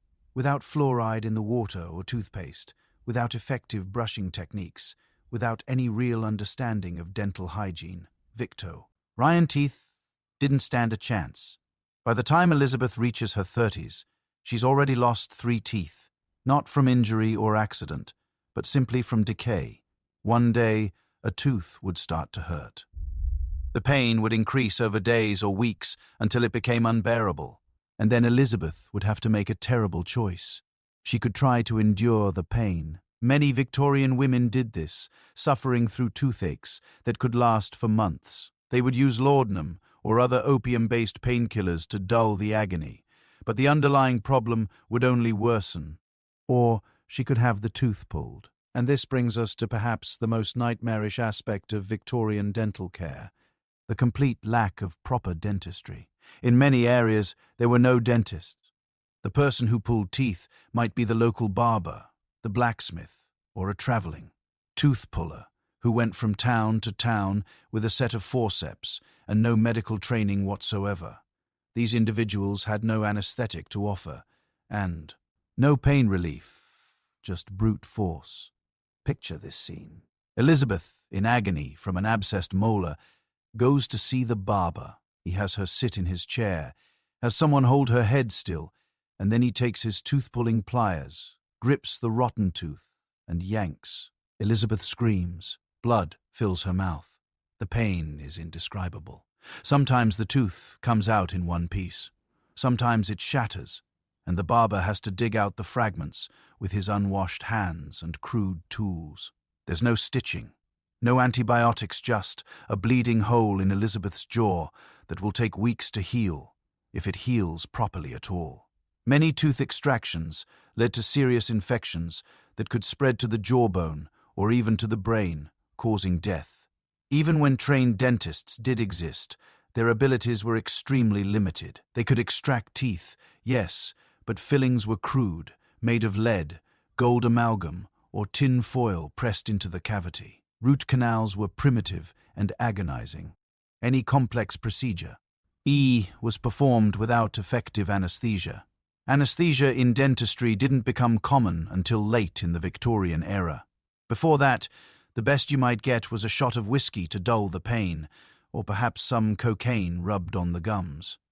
Most dental work was performed on fully conscious, fully feeling patients who were simply expected to endure the agony. This meant that many Victorian women avoided the dentist at all costs, even when they desperately needed treatment. They would let teeth rot in their mouths, rather than face the horror of extraction. They would suffer with abscesses and infections, and their overall health suffered as a result. We now know that poor dental health contributes to heart disease, systemic infections, and numerous other health problems. Victorian women with mouths full of rotten teeth were experiencing constant low-level infections that taxed their immune systems and contributed to their general poor health. By the time a Victorian woman reached her 40s or 50s, having lost most or all of her teeth was completely normal. And this is where we get to another disturbing aspect of Victorian life. False teeth. Dentures existed, but they were expensive, uncomfortable, and often made from disturbing materials. The best false teeth were made from ivory, carved to look like natural teeth. But ivory was costly, and not everyone could afford it. Cheaper dentures might be made from animal teeth, horse teeth, or sheep teeth, carved and shaped to fit a human mouth. These were functional, but obviously looked strange, and they wore down quickly. And then there was the most disturbing source of false teeth. Human teeth, real teeth, pulled from the mouths of corpses, particularly young soldiers killed in battle. After major battles, there were individuals who would go among the dead and pull out their teeth to sell to dentists. These were called Waterloo teeth after the famous battle, and they were considered high quality because they came from young, healthy people. Think about this. A wealthy Victorian woman who had lost her teeth might be wearing dentures made from teeth extracted from dead soldiers on a battlefield. The teeth of a 20-year-old man who died violently were now sitting in the mouth of a 45-year-old society lady. This actually happened. This was a real industry. The dentures themselves were held in place by springs or wires, which was uncomfortable and unreliable. They would slip while eating or talking, causing embarrassment. They had to be removed at night and cleaned, and they often caused sores and irritation in the mouth. Many Victorian women simply gave up on false teeth altogether.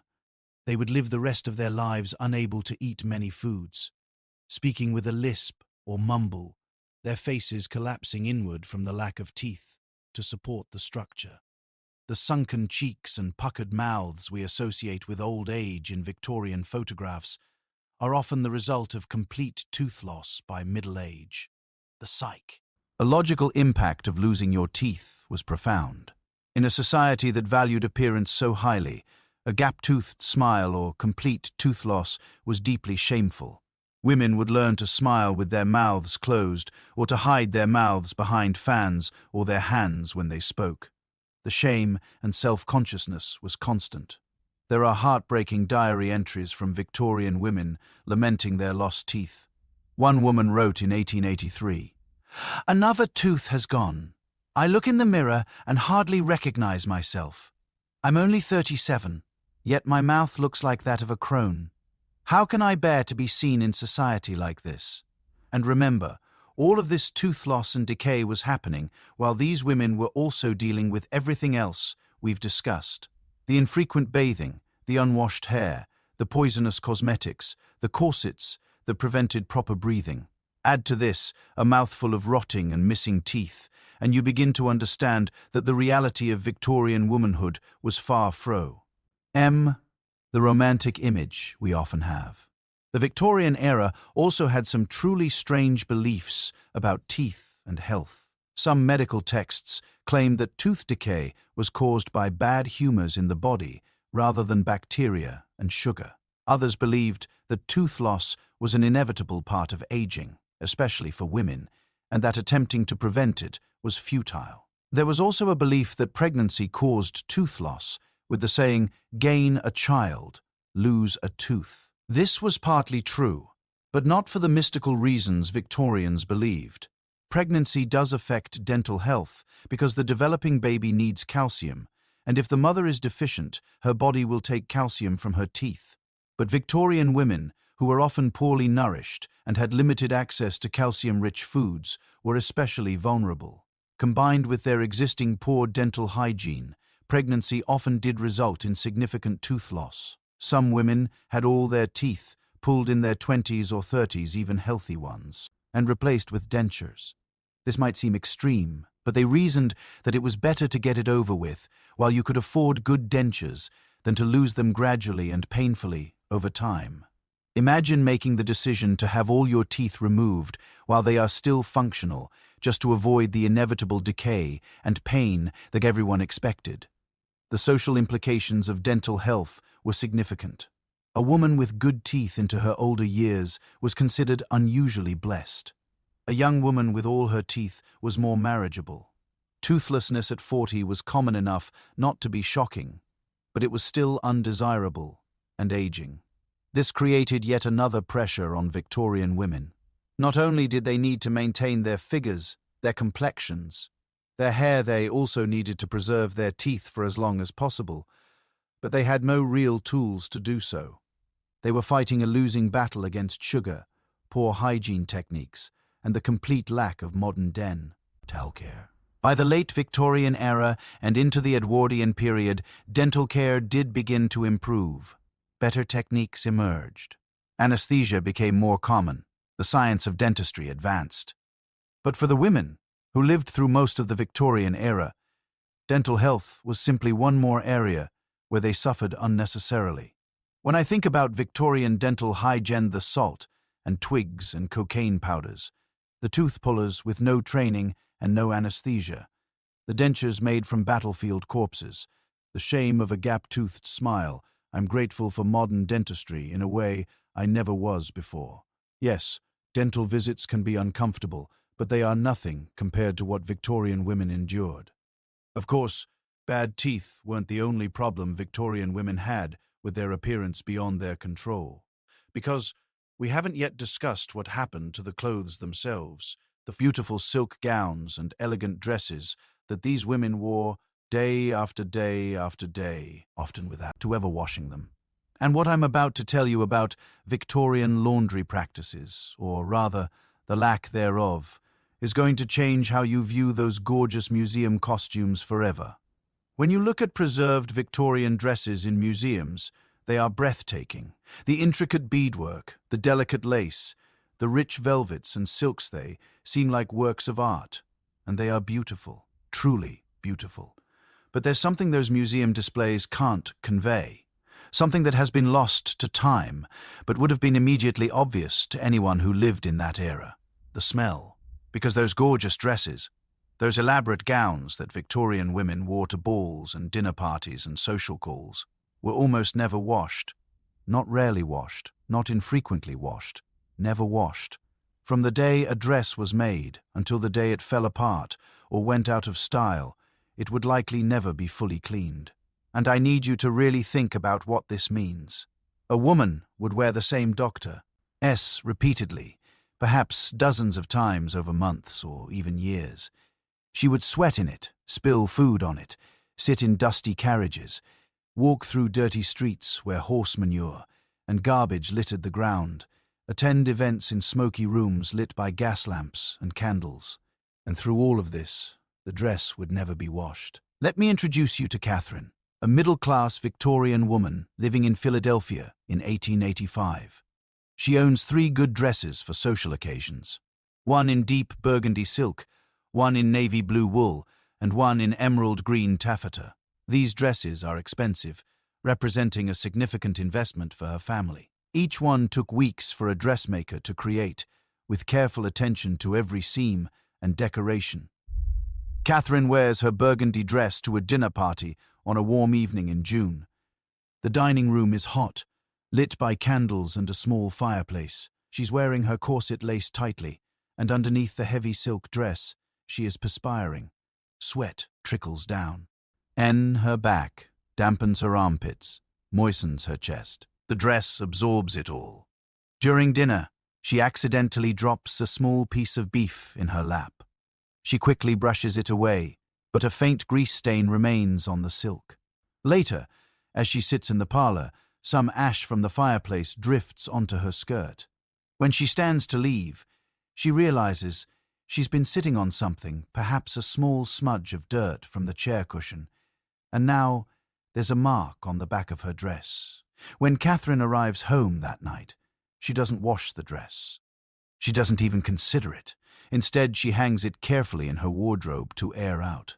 The next morning, she takes a stiff brush and brushes the dress vigorously, working from top to bottom, trying to remove any visible dirt or dust. She holds it up to the light, examining the grease stain. She takes a clean cloth, dampened with a tiny bit of benzene, a cleaning solvent, and carefully dabs at the stain until it's less visible. And that's it. That's the extent of the cleaning. The sweat that soaked into the underarm area, still there, dried into the fabric. The microscopic particles of food, ash, and street dirt that worked their way into the fibers. Still there.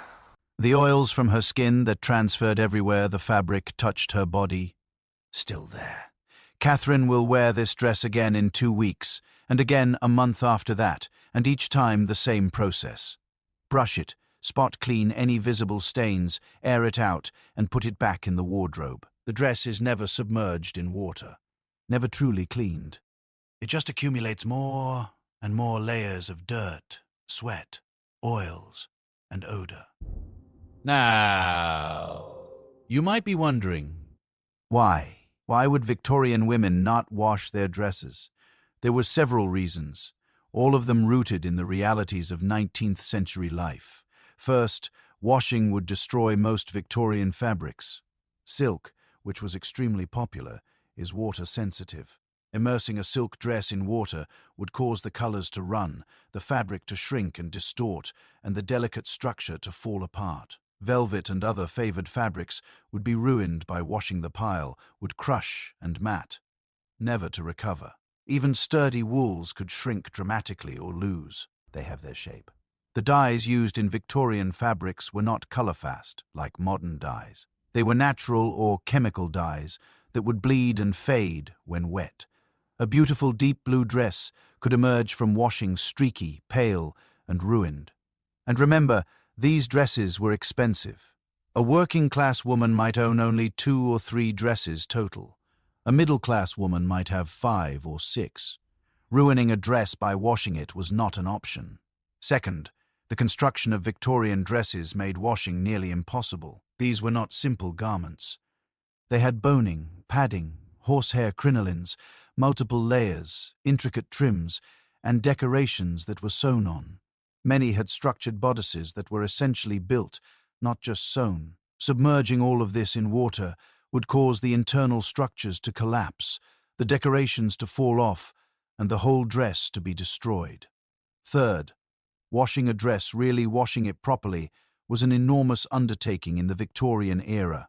Remember, that there were no washing machines. Everything was done by hand. Washing a large, heavy dress would require filling a tub with water, heating that water, scrubbing the fabric, rinsing it multiple times, wringing it out, and then hanging it to dry. This could take an entire day or more, and at the end of it, the dress would probably be ruined anyway. So Victorian women developed an entire system of clothing maintenance that relied on everything except washing. They brushed, they spot cleaned, they aired garments out. They used dress shields to protect the underarms from sweat, and they simply accepted that their outer garments would never be truly clean. But here's something important. While outer garments were never washed, undergarments were. This is crucial to understanding Victorian hygiene. A woman would wear a chemise, a thin white cotton garment next to her skin, under her corset. This chemise absorbed most of the sweat and body oils, and this garment was washed regularly, perhaps weekly. Why? The white cotton could withstand hot water and harsh soap. It could be boiled to sterilize it and bleach out stains. This was why white undergarments were such a status symbol. Being able to keep your chemise and petticoats pristine white proved that you had the resources, the time, the servants, the soap to wash them frequently. So the Victorian approach to clothing cleanliness was essentially this. Keep the layer next to your skin clean and hope that protects the expensive outer layers from getting too filthy. It was a system born of necessity, not preference. But we need to talk about what this actually meant for the cleanliness and smell of Victorian women. Because even with clean undergarments, the outer dresses were absorbing odor and dirt constantly. Think about your own clothes for a moment. How often do you wash your jeans? Maybe after 2 or 3 wears. Your jacket or coat. Perhaps a few times a season. Now imagine wearing a heavy wool dress for an entire winter wearing dozens of times and never washing it once. Imagine a silk evening gown worn to 10 different parties, absorbing perfume and smoke and sweat each time, never cleaned. The smell would have been noticeable, not necessarily overwhelming, remember. Victorian perfumes were strong and designed partly to mask odor, And since everyone's clothes smelled similar, people's noses probably adjusted. But by modern standards, a room full of Victorian women in their never-washed dresses would have had a distinct and unpleasant odor. Victorian women were aware of this problem and tried various solutions. Some would sprinkle dried lavender or rose petals between layers of stored clothing to provide a pleasant scent. Others would hang dresses near open windows to air them out, hoping the fresh air would dissipate odor. Some would even hang dresses outside on cold winter nights, believing that the freezing temperature would kill odor-causing bacteria, which is actually somewhat effective, though they didn't understand the science behind it. There were also professional cleaners who could attempt to clean dresses without washing them. Dry cleaning, using solvents like benzene or turpentine, was invented in France in the 1840s and gradually spread. But this was expensive and not always effective. The solvents themselves were toxic and could damage both the fabric and the person wearing it. Some women would take their most precious dresses apart entirely on stitch, all the seams, wash the pieces separately, and then have them resewn. This could sometimes work, but it was time-consuming and expensive. Most women only did this for wedding dresses or other extremely important garments. The class differences in clothing cleanliness were stark. Wealthy women could afford to have more dresses, meaning each individual dress was worn less frequently. They could afford to have servants brush and spot clean their garments daily. They could afford the occasional professional cleaning, and perhaps most. Importantly, they could afford to discard dresses that became too soiled or odorous, and simply have new ones made. Working-class women had none of these advantages. A factory worker might own only 2 dresses, one for work and one for church. The work dress would be worn day after day, week after week, accumulating sweat, grime, and whatever substances she encountered at her job. It would be brushed occasionally, perhaps spot-cleaned if possible, but otherwise simply worn until it literally fell apart. The dark colors popular in Victorian working-class clothing were not just a fashion choice. Dark fabrics, browns, greys, blacks showed dirt, less than light colors. A dark wool dress could be worn for months while visibly appearing relatively clean, even if it was actually quite filthy. There are accounts from Victorian workhouses and orphanages where poor women and girls wore the same dresses for years without washing. The fabric would become stiff with accumulated dirt and sweat, almost standing up on its own. These women were not lazy or careless. They simply had no alternatives, no other clothes to wear. While these were cleaned, no resources to wash them properly, no way to dry them quickly in cramped, damp living quarters. The health implications of never washing outer clothing were significant. Fabrics that are never cleaned become breeding grounds for bacteria, lice, and fleas. Skin irritations and infections were common, especially in areas where clothing rubbed against skin. Underarms, waistbands, necklines. The combination of dirty clothes and infrequent bathing created ideal conditions for various skin diseases. There was also the issue of illness transmission. Diseases could be carried on clothing. A woman with tuberculosis who coughed into her sleeve would have those bacteria living in her dress fabric for weeks or months. Someone with any contagious skin condition could spread it through clothing that was never disinfected. The lack of washing meant that they were essentially disease vectors. Victorian etiquette manuals would occasionally address the clothing cleanliness issue, but always delicately. They would suggest brushing daily, airing garments, using dress shields, and changing undergarments frequently. But they would never come right out and say that outer garments should be washed, because everyone knew it was impractical or impossible. Some manuals suggested having your maid brush your dress thoroughly every single morning before you put it on, using a stiff brush and working in the fresh air, if possible. This was supposed to remove surface dirt and refresh the fabric. But of course, this assumed you had a maid, which most women did not. By the 1890s and early 1900s, clothing began to change in ways that made washing more feasible. Simpler styles with less elaborate construction became popular. Fabrics improved with better dyes that could withstand water.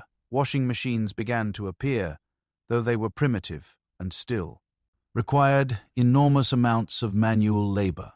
But for most of the Victorian era, washing a dress was simply not done. And this fundamental fact shaped so many other aspects of Victorian women's lives. It's why they wore so many layers to protect the outer dress from direct contact with skin. It's why white undergarments were so important. They were the only part that could be properly cleaned. It's why dark colors were practical. They hid the inevitable accumulation of dirt. It's also why Victorian women were so obsessed with appearing delicate and avoiding physical exertion.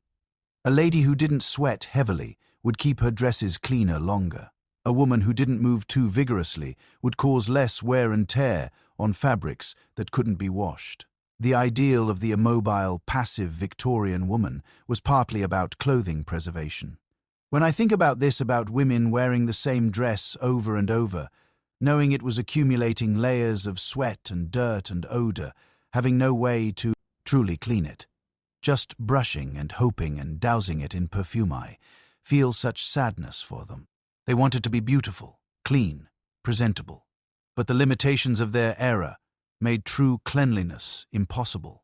Those gorgeous museum dresses we admire had to have smelled terrible when they were being worn.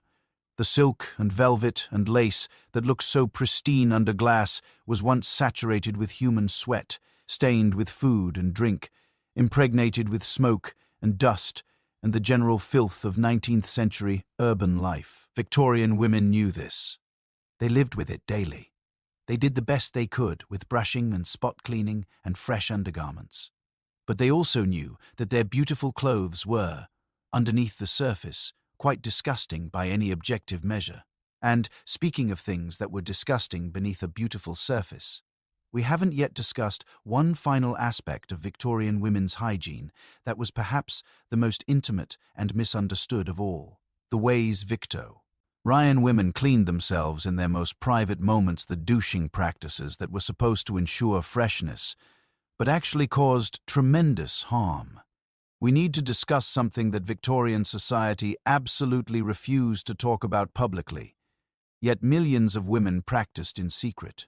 Something that was sold openly in catalogs and drugstores, advertised in coded language, and considered essential to feminine hygiene. Something that modern medicine now recognizes as not just unnecessary, but actively harmful to women's health. I'm talking about vaginal douching. And the story of how Victorian women cleaned their most intimate areas is a perfect example of how ignorance, shame, and commercial exploitation combined to cause tremendous suffering. In the Victorian era, the vagina was considered inherently dirty, something that needed constant cleaning and purification. This belief was so widespread, so deeply ingrained, that most women never questioned it. Of course you needed to do ouch regularly. Of course your natural body was unclean. Of course you needed special products and devices to make yourself acceptable. This is what society told women, and this is what women believed. Let me show you what this actually looked like in practice. Meet Harriet, a newly married woman in 1890. She's 22 years old and has recently moved into a small house with her husband in a suburb of Chicago. Her mother and aunts have taken her aside before the wedding and explained certain things, always in whispers, always with embarrassment, but they've explained. After intimate relations with her husband, Harriet is supposed to cleanse herself. This is presented as both a hygiene measure and a method of preventing pregnancy, though it's actually quite ineffective at the latter. Her mother has given her a vaginal syringe as a wedding gift. It's made of hard rubber with a long nozzle and a bulb that holds the douching solution. The first time Harriet uses it, she's alone in her bedroom. 4. Following the instructions her mother gave her. She's mixed a solution of water with alum powder, a common ingredient in Victorian douching solutions, that was supposed to have astringent and tightening properties. She fills the syringe bulb with this mixture. The process is uncomfortable and awkward. She must insert the nozzle while lying down or squatting, then squeeze the bulb to force the liquid inside her body. The sensation is strange, invasive, and the alum solution burns slightly.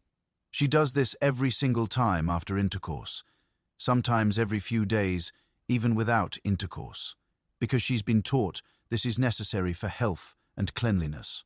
What Harriet doesn't know, what no one has told her, is that she's disrupting her body's natural pH balance, washing away beneficial bacteria, and creating conditions perfect for infections.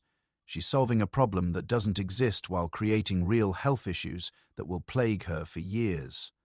The Victorian douching industry was enormous. If you flip through a Sears Roebuck or Montgomery Ward catalogue from the 1890s, you'll find multiple pages dedicated to feminine hygiene products.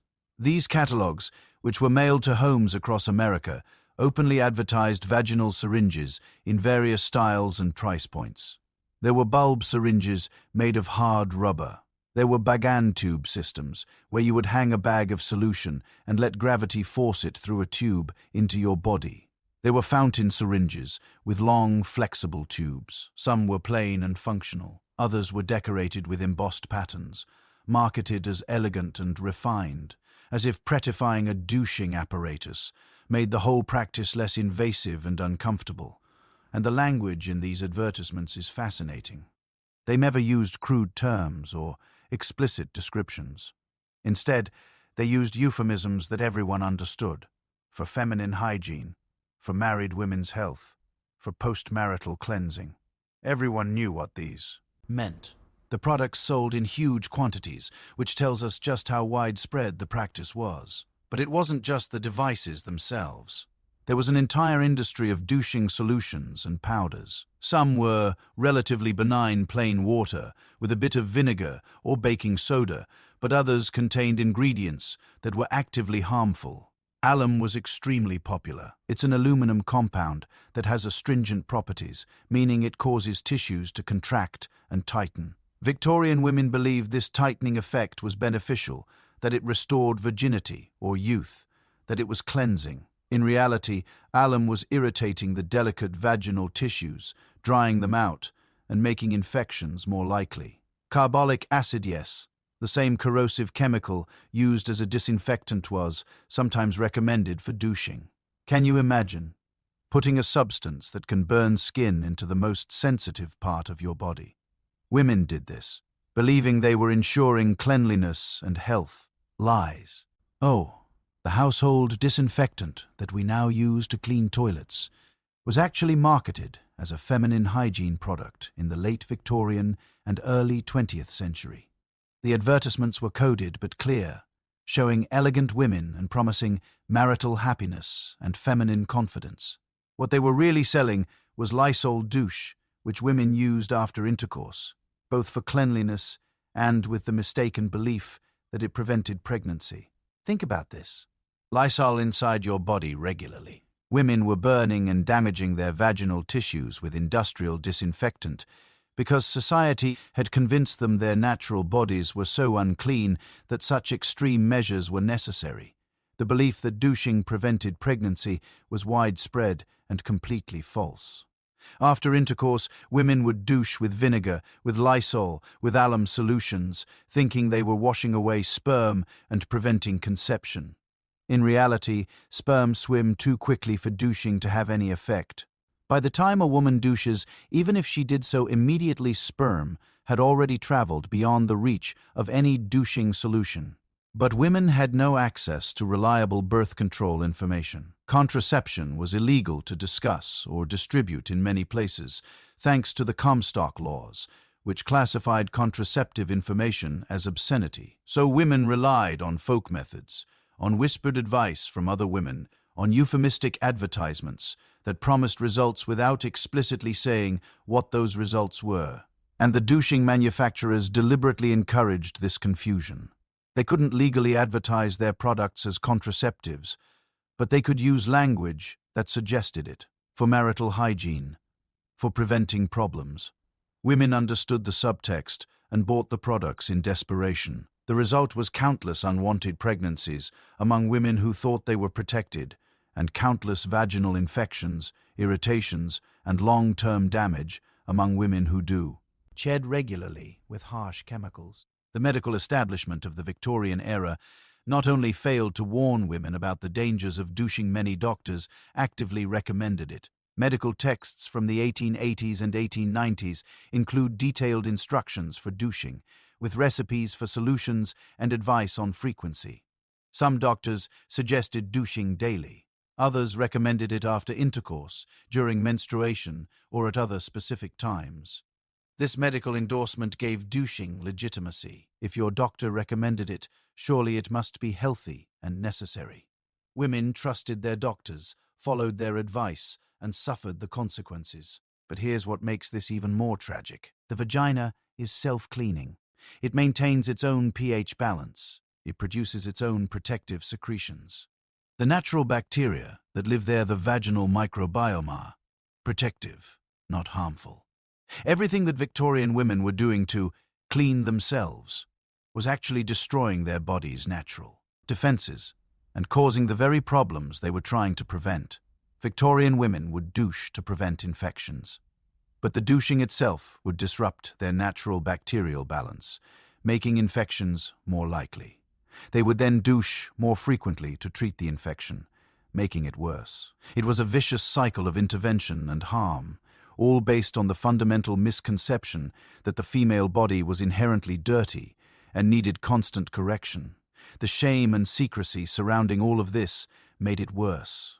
A woman couldn't talk openly about vaginal infections or discomfort. She couldn't compare experiences with friends or seek advice easily. She certainly couldn't discuss it with men, even her husband or doctor. So women suffered in isolation, never realizing that their symptoms were widespread, that they were caused by the very treatments they were using, that they were all harming themselves in the same ways. Victorian diaries occasionally reveal glimpses of this high-end suffering. A woman might write cryptically about female troubles or comfort of a delicate nature. She might mention using Mrs. Parsons' special solution or the treatment Dr. Brown recommended. These vague references were how women recorded their douching practices and the problems that followed, unable to be more explicit even in their private journals. There were also herbal douches and homemade solutions passed down from mothers to daughters. Some were relatively harmless. Chamomile tea, for instance, was popular and at least wasn't actively toxic. But others included pennyroyal, rue, or other herbs that were actually abortifacient plants that could cause miscarriage. Women using these herbal douches might have been trying to cleanse themselves, or they might have been attempting to end pregnancies, or both. The line between hygiene and birth control and abortion was blurred and deliberately kept unclear. The class differences in douching practices were significant. Healthy women could afford the commercially produced syringes and solutions. They might even have Bedtime European innovation that allowed for external cleansing and was considered the height of luxury. Middle-class women bought the catalog products or made their own solutions following recipes from women's magazines. Poor women had to improvise with whatever was available. They might use makeshift syringes made from household items. They might use harsh soap and water, which was free but damaging. Or they might douche irregularly, or not at all, simply because they lacked the resources. And then they would be judged as unclean, as failing in their feminine duties. The entire douching industry was built on making women feel inadequate, dirty, and in constant need of products to fix problems that didn't actually exist. This isn't so different from some modern feminine hygiene marketing, is it? The message that women's natural bodies need special products, that natural scents are shameful, that constant intervention is necessary. These ideas have deep Victorian roots. By the early 20th century, some doctors began to question the practice of douching. Medical understanding of infections, bacteria, and vaginal health improved, but douching remained common well into the mid-1900s. My own grandmother, born in 1920, was taught to douche regularly. It has only been in the last few decades that the medical consensus has clearly stated that douching is unnecessary and harmful. Modern gynecologists are unanimous. The vagina does not need douching. In fact, douching washes away protective bacteria, alters pH balance, and increases the risk of infections, pelvic inflammatory disease, and other complications. The Victorian women who suffered through burning alum solutions and caustic Lysol douches were harming themselves for absolutely no benefit. When I think about Harriet dutifully douching with her burning alum solution after every intimate encounter, never questioning that this discomfort was necessary, never knowing that her recurring infections were caused by the very treatment she used to prevent them, I feel such frustration. She was doing exactly what society told her to do. She was being a good, clean, proper woman, and she was paying for it with chronic pain and illness. This is the insidious nature of beauty and hygiene standards that are based not on health but on shame and profit. Victorian women were taught that their natural bodies were wrong, dirty, and in need of constant correction. They were sold products to fix problems that didn't exist. They were isolated by shame from sharing information that could have helped them, and they suffered generation after generation because no one questioned the fundamental assumption that women's bodies needed fixing.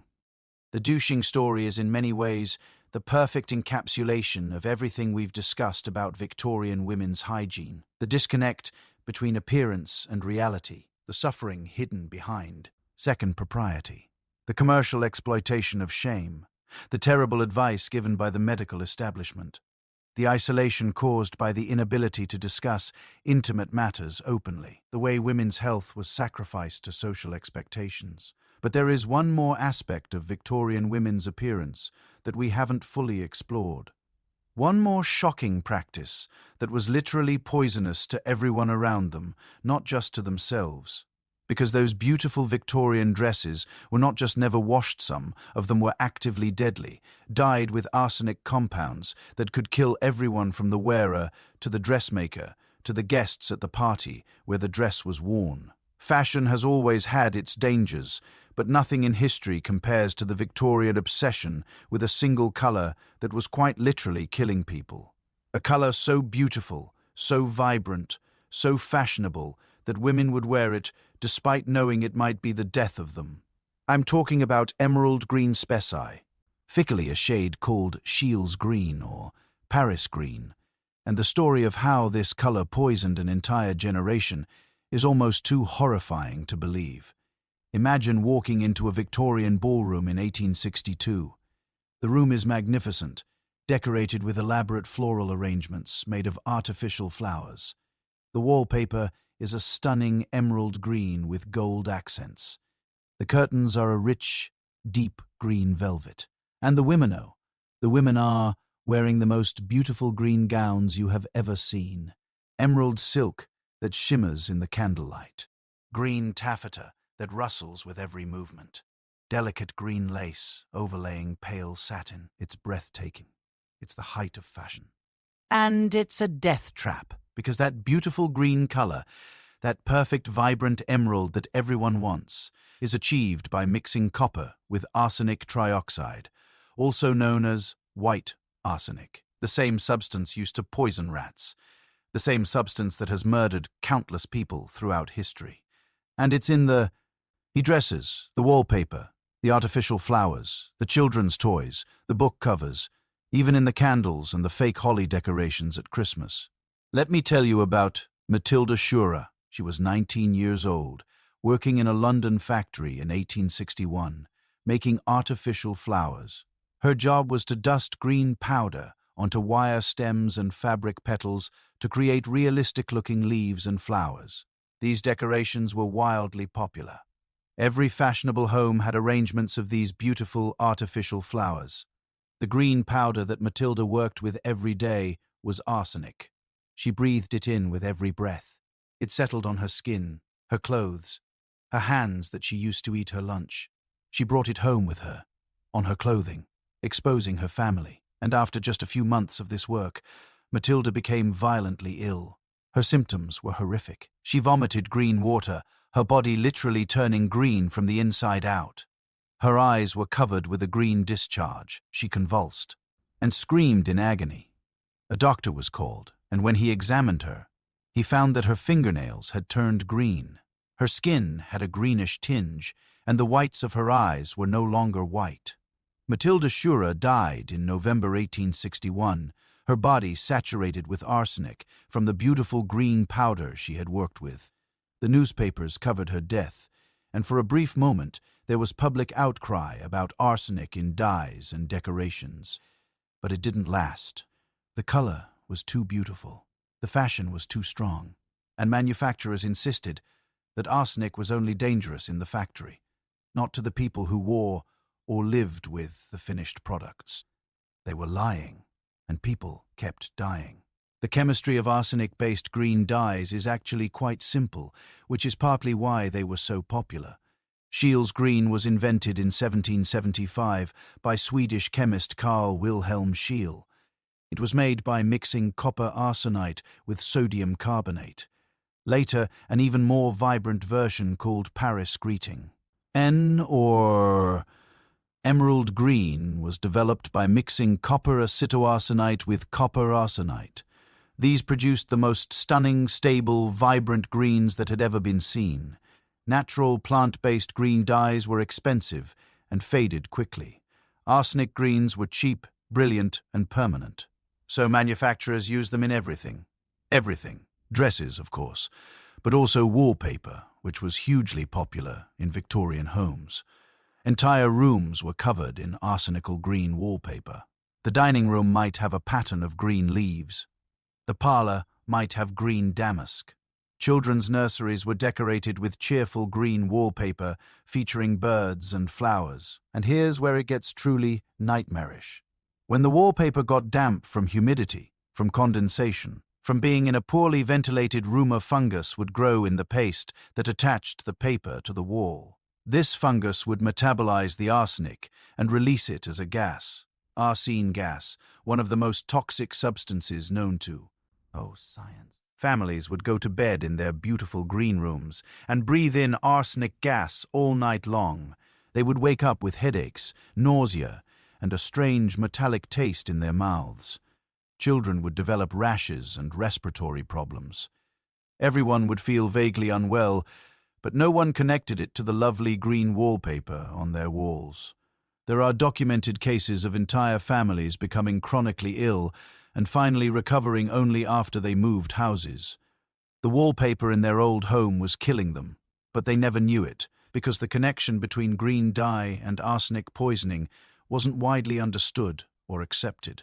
One particularly tragic case involved a family in England where all 5 children became progressively sicker. The parents consulted doctor after doctor, but no one could determine the cause. Finally, one forward-thinking physician asked about their home environment and discovered that the children's nursery was papered in a bright green pattern.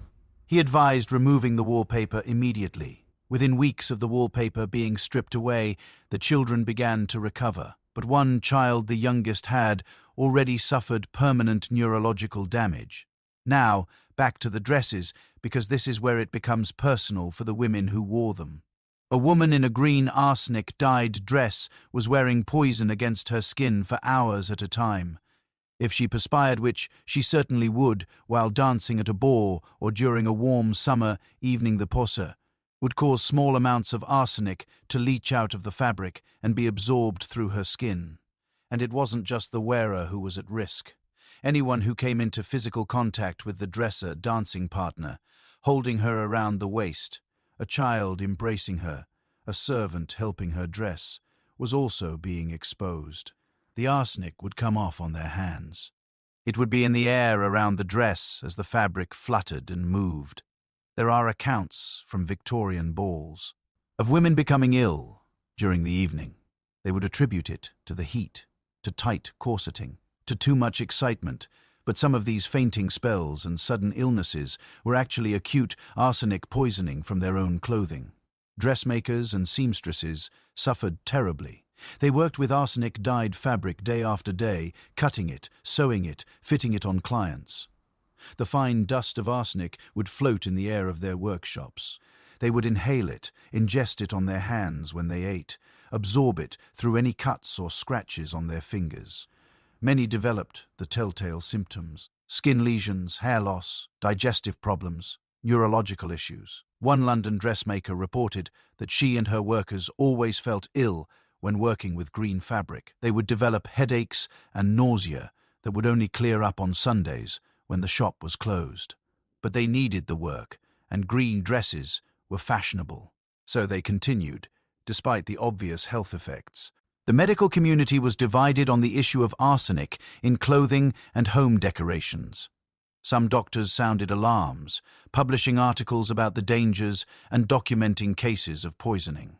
But other doctors, often those with financial connections to the dye industry, insisted that the amounts of arsenic were too small to cause harm, that any illness was coincidental, that the whole concern was overblown. This created confusion among the public. Should you avoid green dresses and wallpaper? Some authorities said yes, others said no. Manufacturers insisted their products were safe. Fashion magazines continued to feature green dresses prominently. So most people simply continued as they had been, choosing to believe the reassuring voices rather than the alarming ones. There were even demonstrations meant to prove that arsenical greens were safe. A chemist might show that a piece of green fabric did not immediately kill a mouse placed next to it, therefore it was safe for humans to wee. Of course, this ignored the reality of chronic low-level exposure over months and years, but it was enough to calm public concerns. The fashion industry had enormous financial incentive to deny the problem.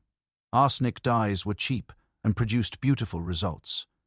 Admitting they were dangerous would require switching to more expensive alternatives and would scare customers away. So manufacturers fought against regulation and spread misinformation about the safety of their products. This isn't so different from modern industries denying health hazards, is it? Tobacco companies insisting cigarettes were safe. Fossil fuel companies denying climate change.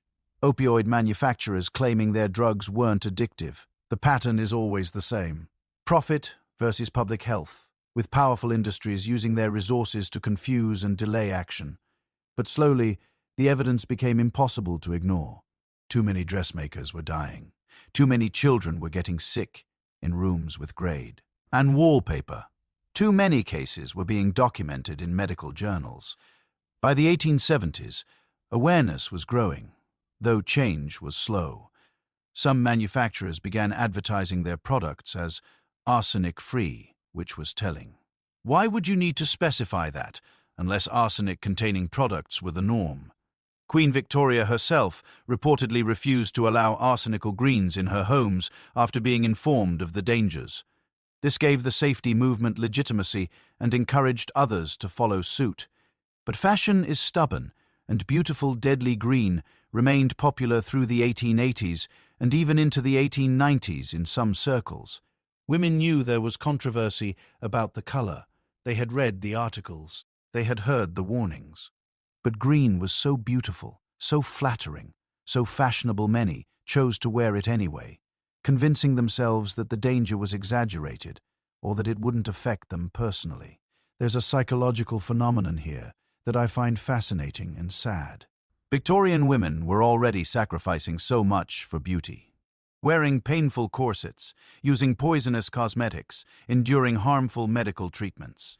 Adding one more risk, especially for something as gorgeous as an emerald green gown, didn't seem like such a big step. They'd already accepted that beauty required suffering. Why not this, too? I think about a young woman preparing for her first ball. She has saved for months to afford a beautiful dress. The dressmaker shows her fabrics, and there it is, the most stunning emerald green silk she has ever seen. She knows there have been concerns about green dye. Her mother has mentioned it, but the dress is so beautiful. This is her chance to shine, to be noticed, to perhaps meet a suitable young man. She chooses the green silk. The dress is made. She wears it to the ball. She is radiant. Everyone compliments her gown. She dances all night, perspiring in the warm, crowded room, the arsenic leaching from her dress into her skin. She goes home east, exhausted but happy. And she has no idea that she has just exposed herself to poison, that years from now she might develop mysterious health problems, that she is part of a slow-motion tragedy affecting thousands of women. By the turn of the 20th century, Arsenic-based dyes were finally being phased out and eventually banned in many countries. Safer synthetic dyes had been developed that could produce similar colors without the toxicity. The fashion industry moved on. But the damage had been done to generations of women and factory workers who had lived and worked with arsenic dyes. Some Victorian women who wore arsenic green dresses regularly may have contributed to their early deaths without ever making the connection. That mysterious illness in her 30s could have been chronic arsenic exposure. That cancer in her 40s arsenic is carcinogenic. Those neurological problems classic arsenic poisoning symptoms. But without modern testing and awareness, these connections were never made. The story of arsenical green is a perfect microcosm of Victorian society's attitude toward women's health and safety. Beauty and fashion were valued above well-being. Women were expected to sacrifice for appearance. Commercial interests were prioritized over public health, and women themselves, conditioned by society's values, often made choices that harmed them because the alternative, being unfashionable, unattractive, unmarriageable, seemed worse. When I look at preserved Victorian green dresses in museum collections today, I wonder about the women who wore them. Did she know about the arsenic? Did she choose to ignore it? Did she become ill? Did she live a long life despite the exposure? Or did the dress contribute to her death? We'll never know her story, but we know that she was part of a generation of women who literally wore poison in the name of fashion. And as horrifying as the poisonous green dresses were, they were part of a larger pattern of Victorian women sacrificing their altruism for beauty and social acceptance. Everything we've discussed, the infrequent bathing, the unwashed hair, the primitive menstrual management, the toxic cosmetics, the crushing corsets, the terrible dental care, the never-washed clothing, the harmful douching, the poisonous dresses, all of it stems from the same root cause. Victorian society valued how women looked over, how women felt, how they appeared over whether they were healthy, their marriageability over their well-being. And this brings us to our final topic, the culmination of everything we've explored. Because now we need to step back and ask ourselves, what does all of this teach us? What can we learn from the suffering of Victorian women? And perhaps, most importantly, how much have things really changed? Before we reach our final reflections, I want to take you one more time into the everyday reality of a Victorian woman's life. But this time, I want you to experience it as a complete picture, because when you put all of these hygiene horrors together, when you really understand what it meant to live in a Victorian woman's body, the cumulative effect is staggering. Her name is Anne. She is 28 years old. It's a Tuesday morning in October 1878 in Baltimore, Maryland. Let me walk you through her day, and I want you to really feel what her life is like.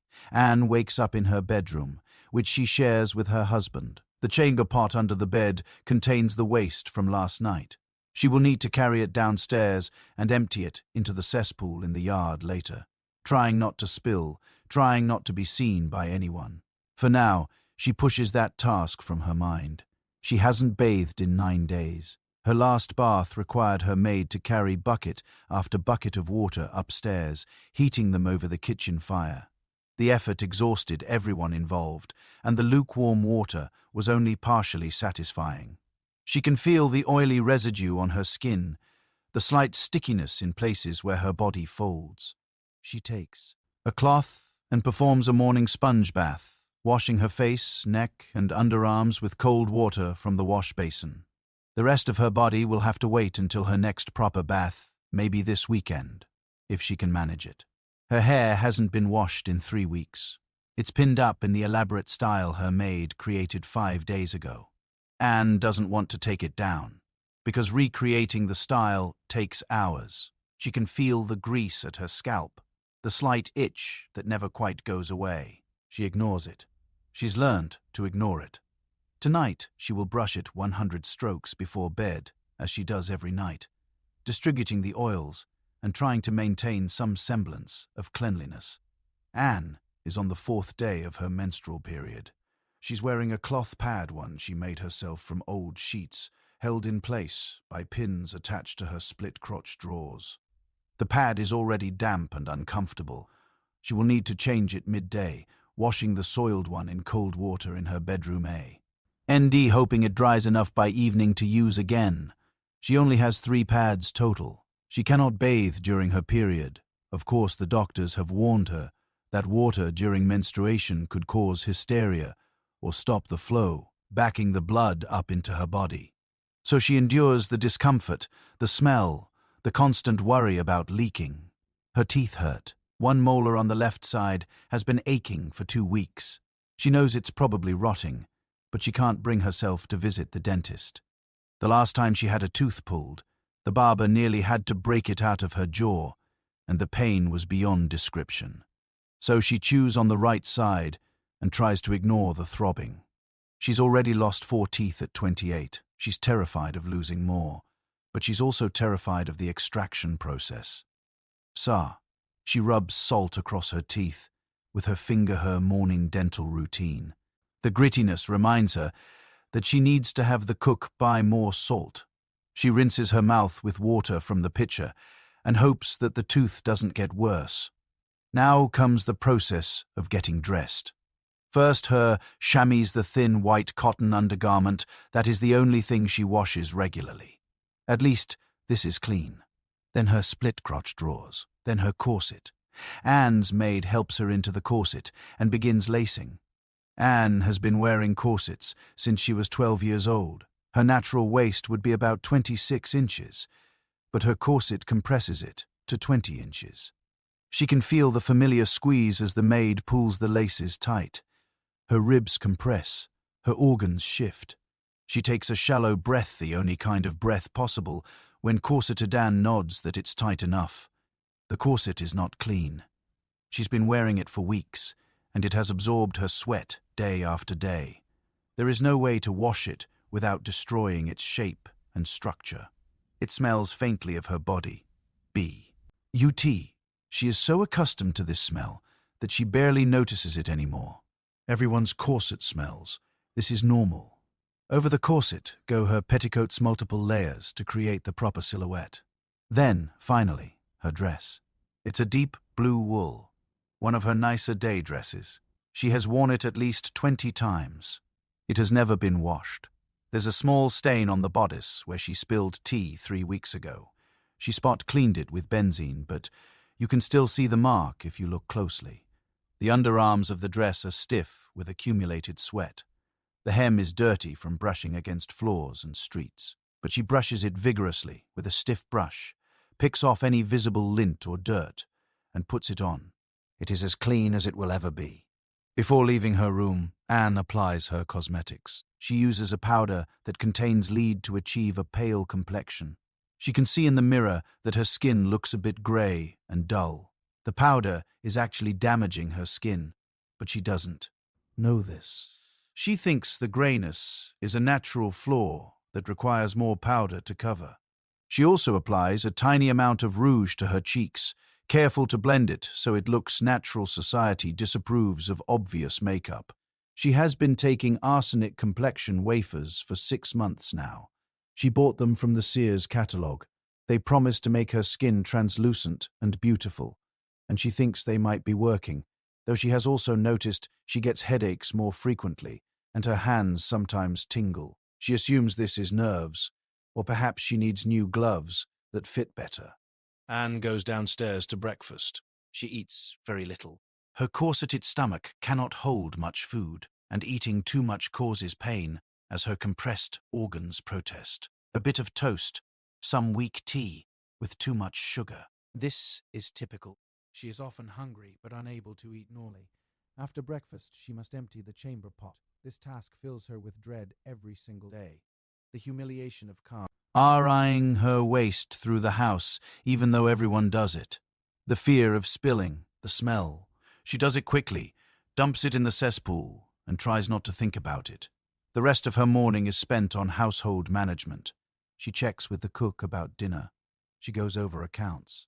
She does some needlework. But the entire time she is aware of multiple discomforts.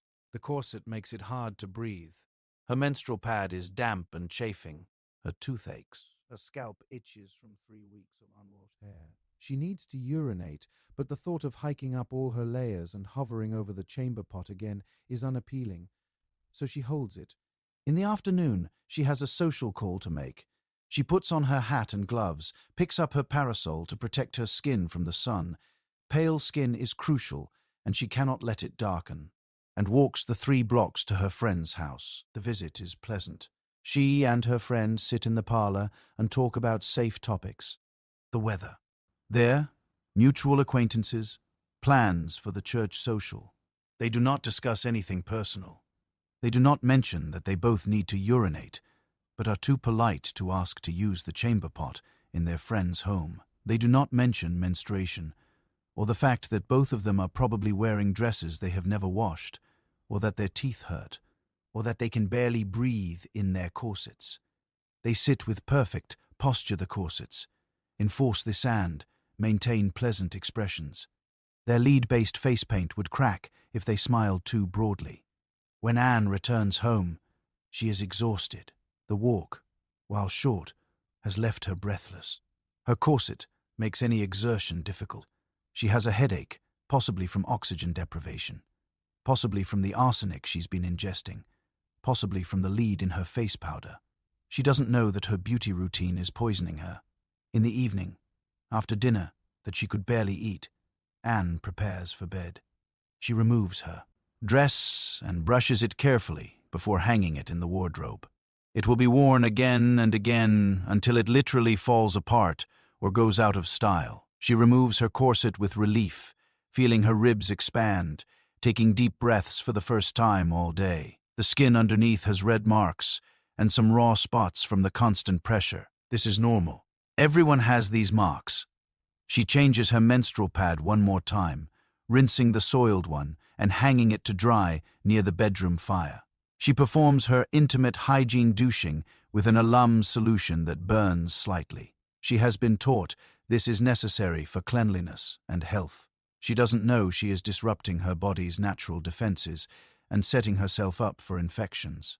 She brushes her hair 100 strokes, as she does every night. Her arm aches by stroke 75, but she persists. This is what women do to maintain their crowning glory. The brush comes away greasy. She tries not to think about it. Finally, she puts on her gown and climbs into bed. Her tooth is throbbing. Her scalp itches. Her menstrual cramps are getting worse. The raw spots where her corset rubbed are stinging. She is tired, but uncomfortable.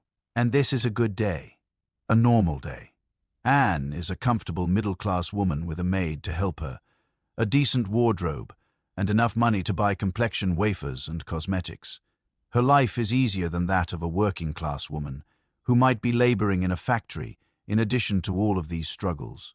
Can you imagine living this life, day after day, year after year, from adolescence until old age? Because this is what Victorian women did. This was normal. This was expected. This was what it meant to be a proper, respectable woman.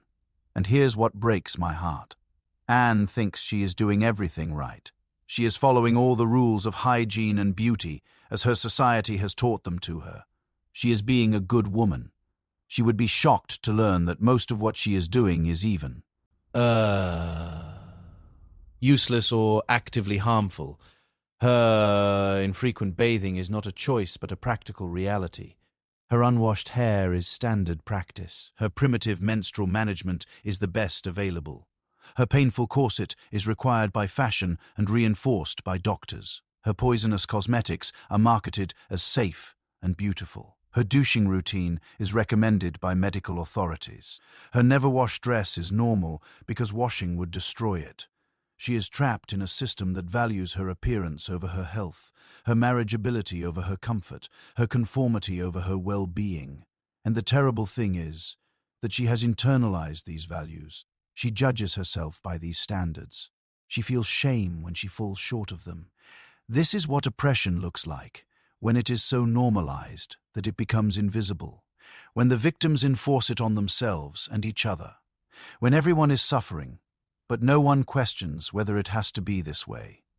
Victorian women were not weak or foolish or particularly different from us. They were doing their best within a system that was stacked against them. They made rational choices based on the information they had and the constraints they faced. They survived. They raised children. They managed households. They created art and literature. They lived full lives despite all of these challenges. But they also suffered unnecessarily. They died earlier than they should have. They experienced chronic health problems that were preventable. They lived with constant discomfort that we can barely imagine, and most of them never knew that it didn't have to be this way. When I think about Anne going to bed, exhausted, uncomfortable, in pain, believing this is just what life is like, for women I feel profound sadness. But I also feel profound gratitude. Gratitude for the medical advances that have freed us from much of this suffering. Gratitude for the feminists who fought to change these oppressive standards. Gratitude for the fact that I live now, not then. But that gratitude comes with a question that we cannot ignore, a question that makes all of this history suddenly uncomfortably relevant to our own lives. Because while things have certainly improved, have they really changed as much as we think they have? And what might future generations say about our own hygiene practices, our own beauty standards, our own willingness to suffer for appearance? So here we are, at the end of our journey through Victorian women's hygiene. We've seen the infrequent bathing, the monthly hair washing, the primitive menstrual management, the chamber pots and outhouses, the poisonous cosmetics, the crushing corsets, the terrible dental care, the never-washed clothing, the harmful douching, the deadly green dresses, and the daily reality of living in a body that society demanded be both beautiful and denied basic care. And now, I want you to consider something uncomfortable, something that might make you squirm a little bit. Because while we can look back at Victorian women with pity and horror, can we honestly say we are so different? Think about the beauty standards we follow today, the procedures we undergo, the products we use without fully understanding their long-term effects, the discomfort we accept as normal. Are we really so free from the patterns that trapped Victorian women? Consider cosmetic surgery, breast implants, facelifts, liposuction, Brazilian butt lifts. These procedures carry real risks: infection, nerve damage, even death. Every year, women die from cosmetic procedures. Yet millions of women choose them anyway, because society tells them their natural bodies are not good enough. Is this so different from Victorian women eating arsenic wafers for pale skin? Well, think about modern beauty products. We like to believe they're safe because we have regulations now. But how many products contain chemicals whose long-term effects we don't fully understand? Parabens, phthalates, formaldehyde, AI-releasing preservatives. We spread these on our skin daily, trusting that someone has tested them properly, that regulations are protecting us. Victorian women trusted their doctors and manufacturers too. What about shapewear? Those modern versions of corsets that compress and reshape our bodies. Yes, they're less extreme than Victorian corsets, but we still squeeze ourselves into uncomfortable garments that restrict movement and breathing because we want the right silhouette. We still prioritize appearance over comfort. We still believe our natural body shape needs correction. Consider hair removal. Victorian society expected women to be hairless in certain areas, and we've only intensified that expectation. Women today spend thousands of dollars and countless hours removing body hair through painful procedures: waxing, laser treatments, electrolysis. We have normalized a level of hair removal that would have seemed extreme even to Victorians. And we do it because society tells us that natural female body hair is disgusting and unfeminine. Think about teeth. Yes, modern dentistry is vastly better than Victorian tooth pulling. But we have also created new insecurities. Teeth must not just be healthy, but perfectly white, straight, symmetrical. We bleach them with chemicals. We put teenagers through years of painful orthodontics.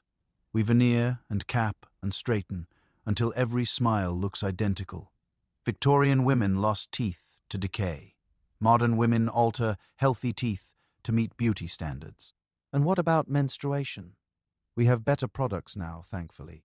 But we still teach girls to be ashamed of their periods. We still use euphemisms and whisper about it. We still market products that promise to make periods invisible, odorless, as if they don't exist.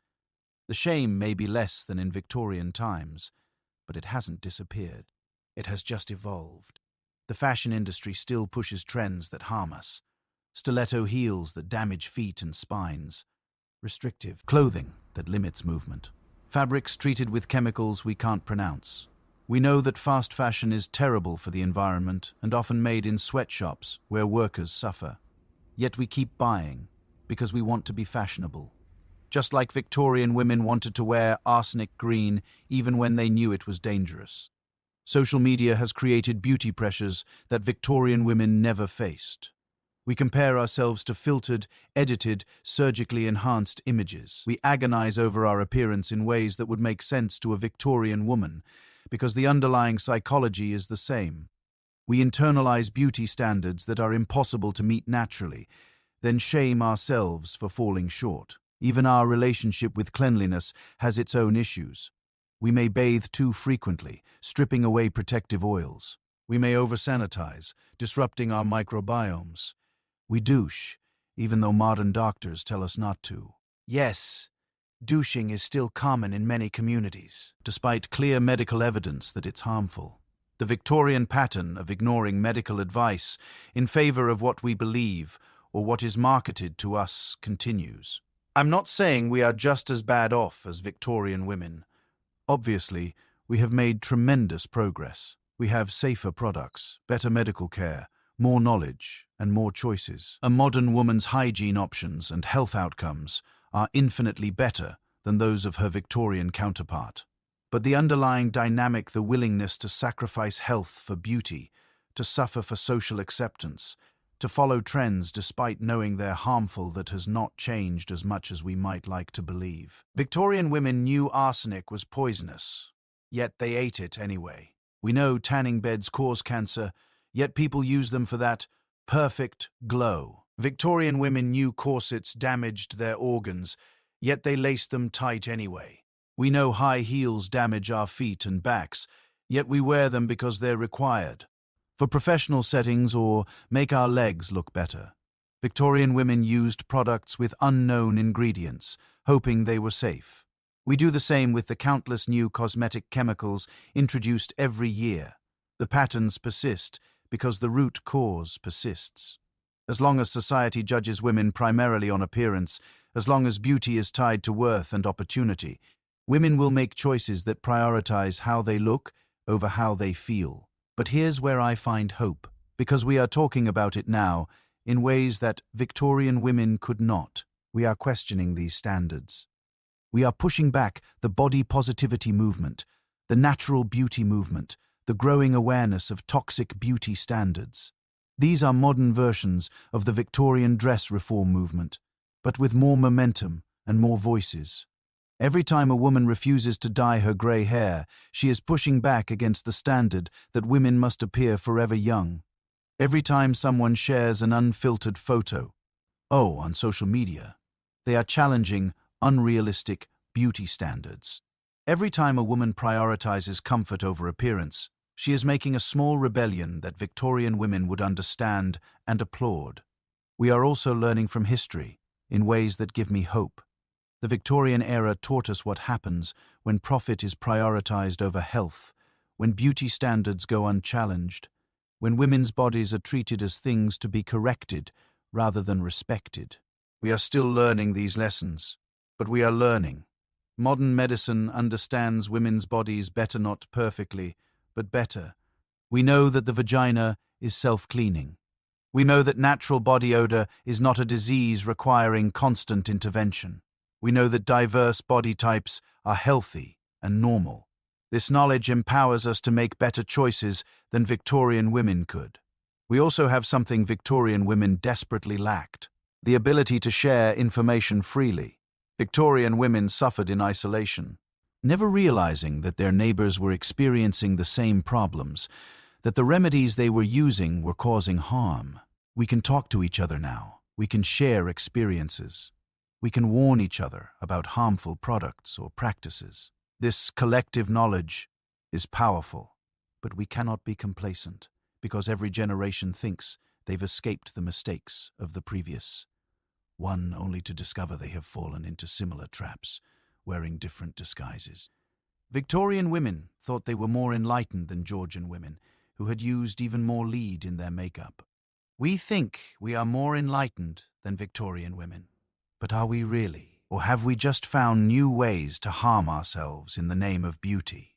The story of Victorian women's hygiene is ultimately a story about the price women pay when their worth is determined by their appearance rather than their health, their comfort, their happiness, or their humanity. It's a story about how suffering becomes normalized when everyone is doing it. It's a story about how commercial interests exploit insecurity. It's a story about how shame keeps people isolated and unable to help each other. But it's also a story about resilience, because despite everything, despite the pain, the discomfort, the danger, the suffering Victorian women lived. They loved, they created, they persevered. They found joy and meaning in their lives, despite the tremendous physical burdens they carried. When I think about all of those millions of Victorian women going about their daily lives in bodies that were corseted, unwashed, poisoned, and in pain, I feel such respect for their strength. They did what they had to do. They survived in a world that was not designed for their well-being. And I think about how many of them would be astounded and overjoyed by what we have now. Indoor plumbing, hot showers, washing machines, safe cosmetics, modern menstrual products, dental anesthesia. Whenever we want, wear comfortable clothes, walk around uncensored, eat until we are full, smile, without fear of cracking face paint or showing missing teeth. These are not small things. These are tremendous improvements in quality of life that Victorian women would have considered miraculous. We should not take them for granted. We should honor the women who suffered without these things by appreciating and protecting the progress we have made. But we should also use their story as a warning. We should ask ourselves constantly, what are we doing right now that future generations will look back on with horror? What suffering have we normalized? What harmful practices have we accepted because everyone is doing them? What are we sacrificing for beauty or social acceptance that we will later recognize was not worth the cost? The Victorian era ended more than a century ago, but its lessons remain urgent and relevant. The human capacity to harm ourselves in pursuit of beauty has not diminished. The willingness of industries to profit from insecurity has not changed. The tendency to shame and police women's bodies continues. But our capacity to question, to resist, to choose differently, that is also still with us. Every time we prioritize health over appearance, comfort over fashion, authenticity over perfection, we are breaking the patterns that trapped Victorian women. Every time we challenge harmful beauty standards, we are fighting a battle that Victorian dress reformers began. The Victorian women we have learned about tonight, the ones who bathed weekly at best, who washed their hair monthly, who managed their periods with rags, who wore poisonous makeup and deadly dresses, who corseted themselves until they could barely breathe, they deserve to be remembered not just for their suffering, but for their strength, not just with pity, but with understanding. They were doing their best in a world that gave them terrible choices. And perhaps the best way to honor them is to make better choices ourselves, to question the beauty standards we are handed, to prioritize our health and comfort, to support other women instead of judging them, to remember that our worth is not determined by how we look, how we smell, or whether we meet some arbitrary standard of beauty. Because in the end, that is the real lesson of Victorian women's hygiene. Not that they were dirty or foolish or weak, but that they were human beings who deserved better than they got. And so are we. Thank you for going on this journey with me tonight. I know it hasn't been easy. Some of these stories have been genuinely disturbing. But I believe it's important that we know them, that we understand what women have endured, that we learn from history so we do not repeat its mistakes. I hope you sleep well tonight in your comfortable clothes, in your clean bed, knowing you can shower in the morning if you want, knowing you have choices that Victorian women could only dream of. But I also hope you sleep with a new awareness, an awareness of the patterns that persist, a determination to break them, a commitment to making choices that honor your health and well-being, not just your appearance. And I hope you will join me again soon for another journey into history's hidden corners, because there are so many more stories to tell, so many more lessons to learn from the women who came before us. Until then, take care of yourselves. Truly take care in ways that Victorian women could not. Good night, and remember, you are more than your appearance. You always have been. You always will be.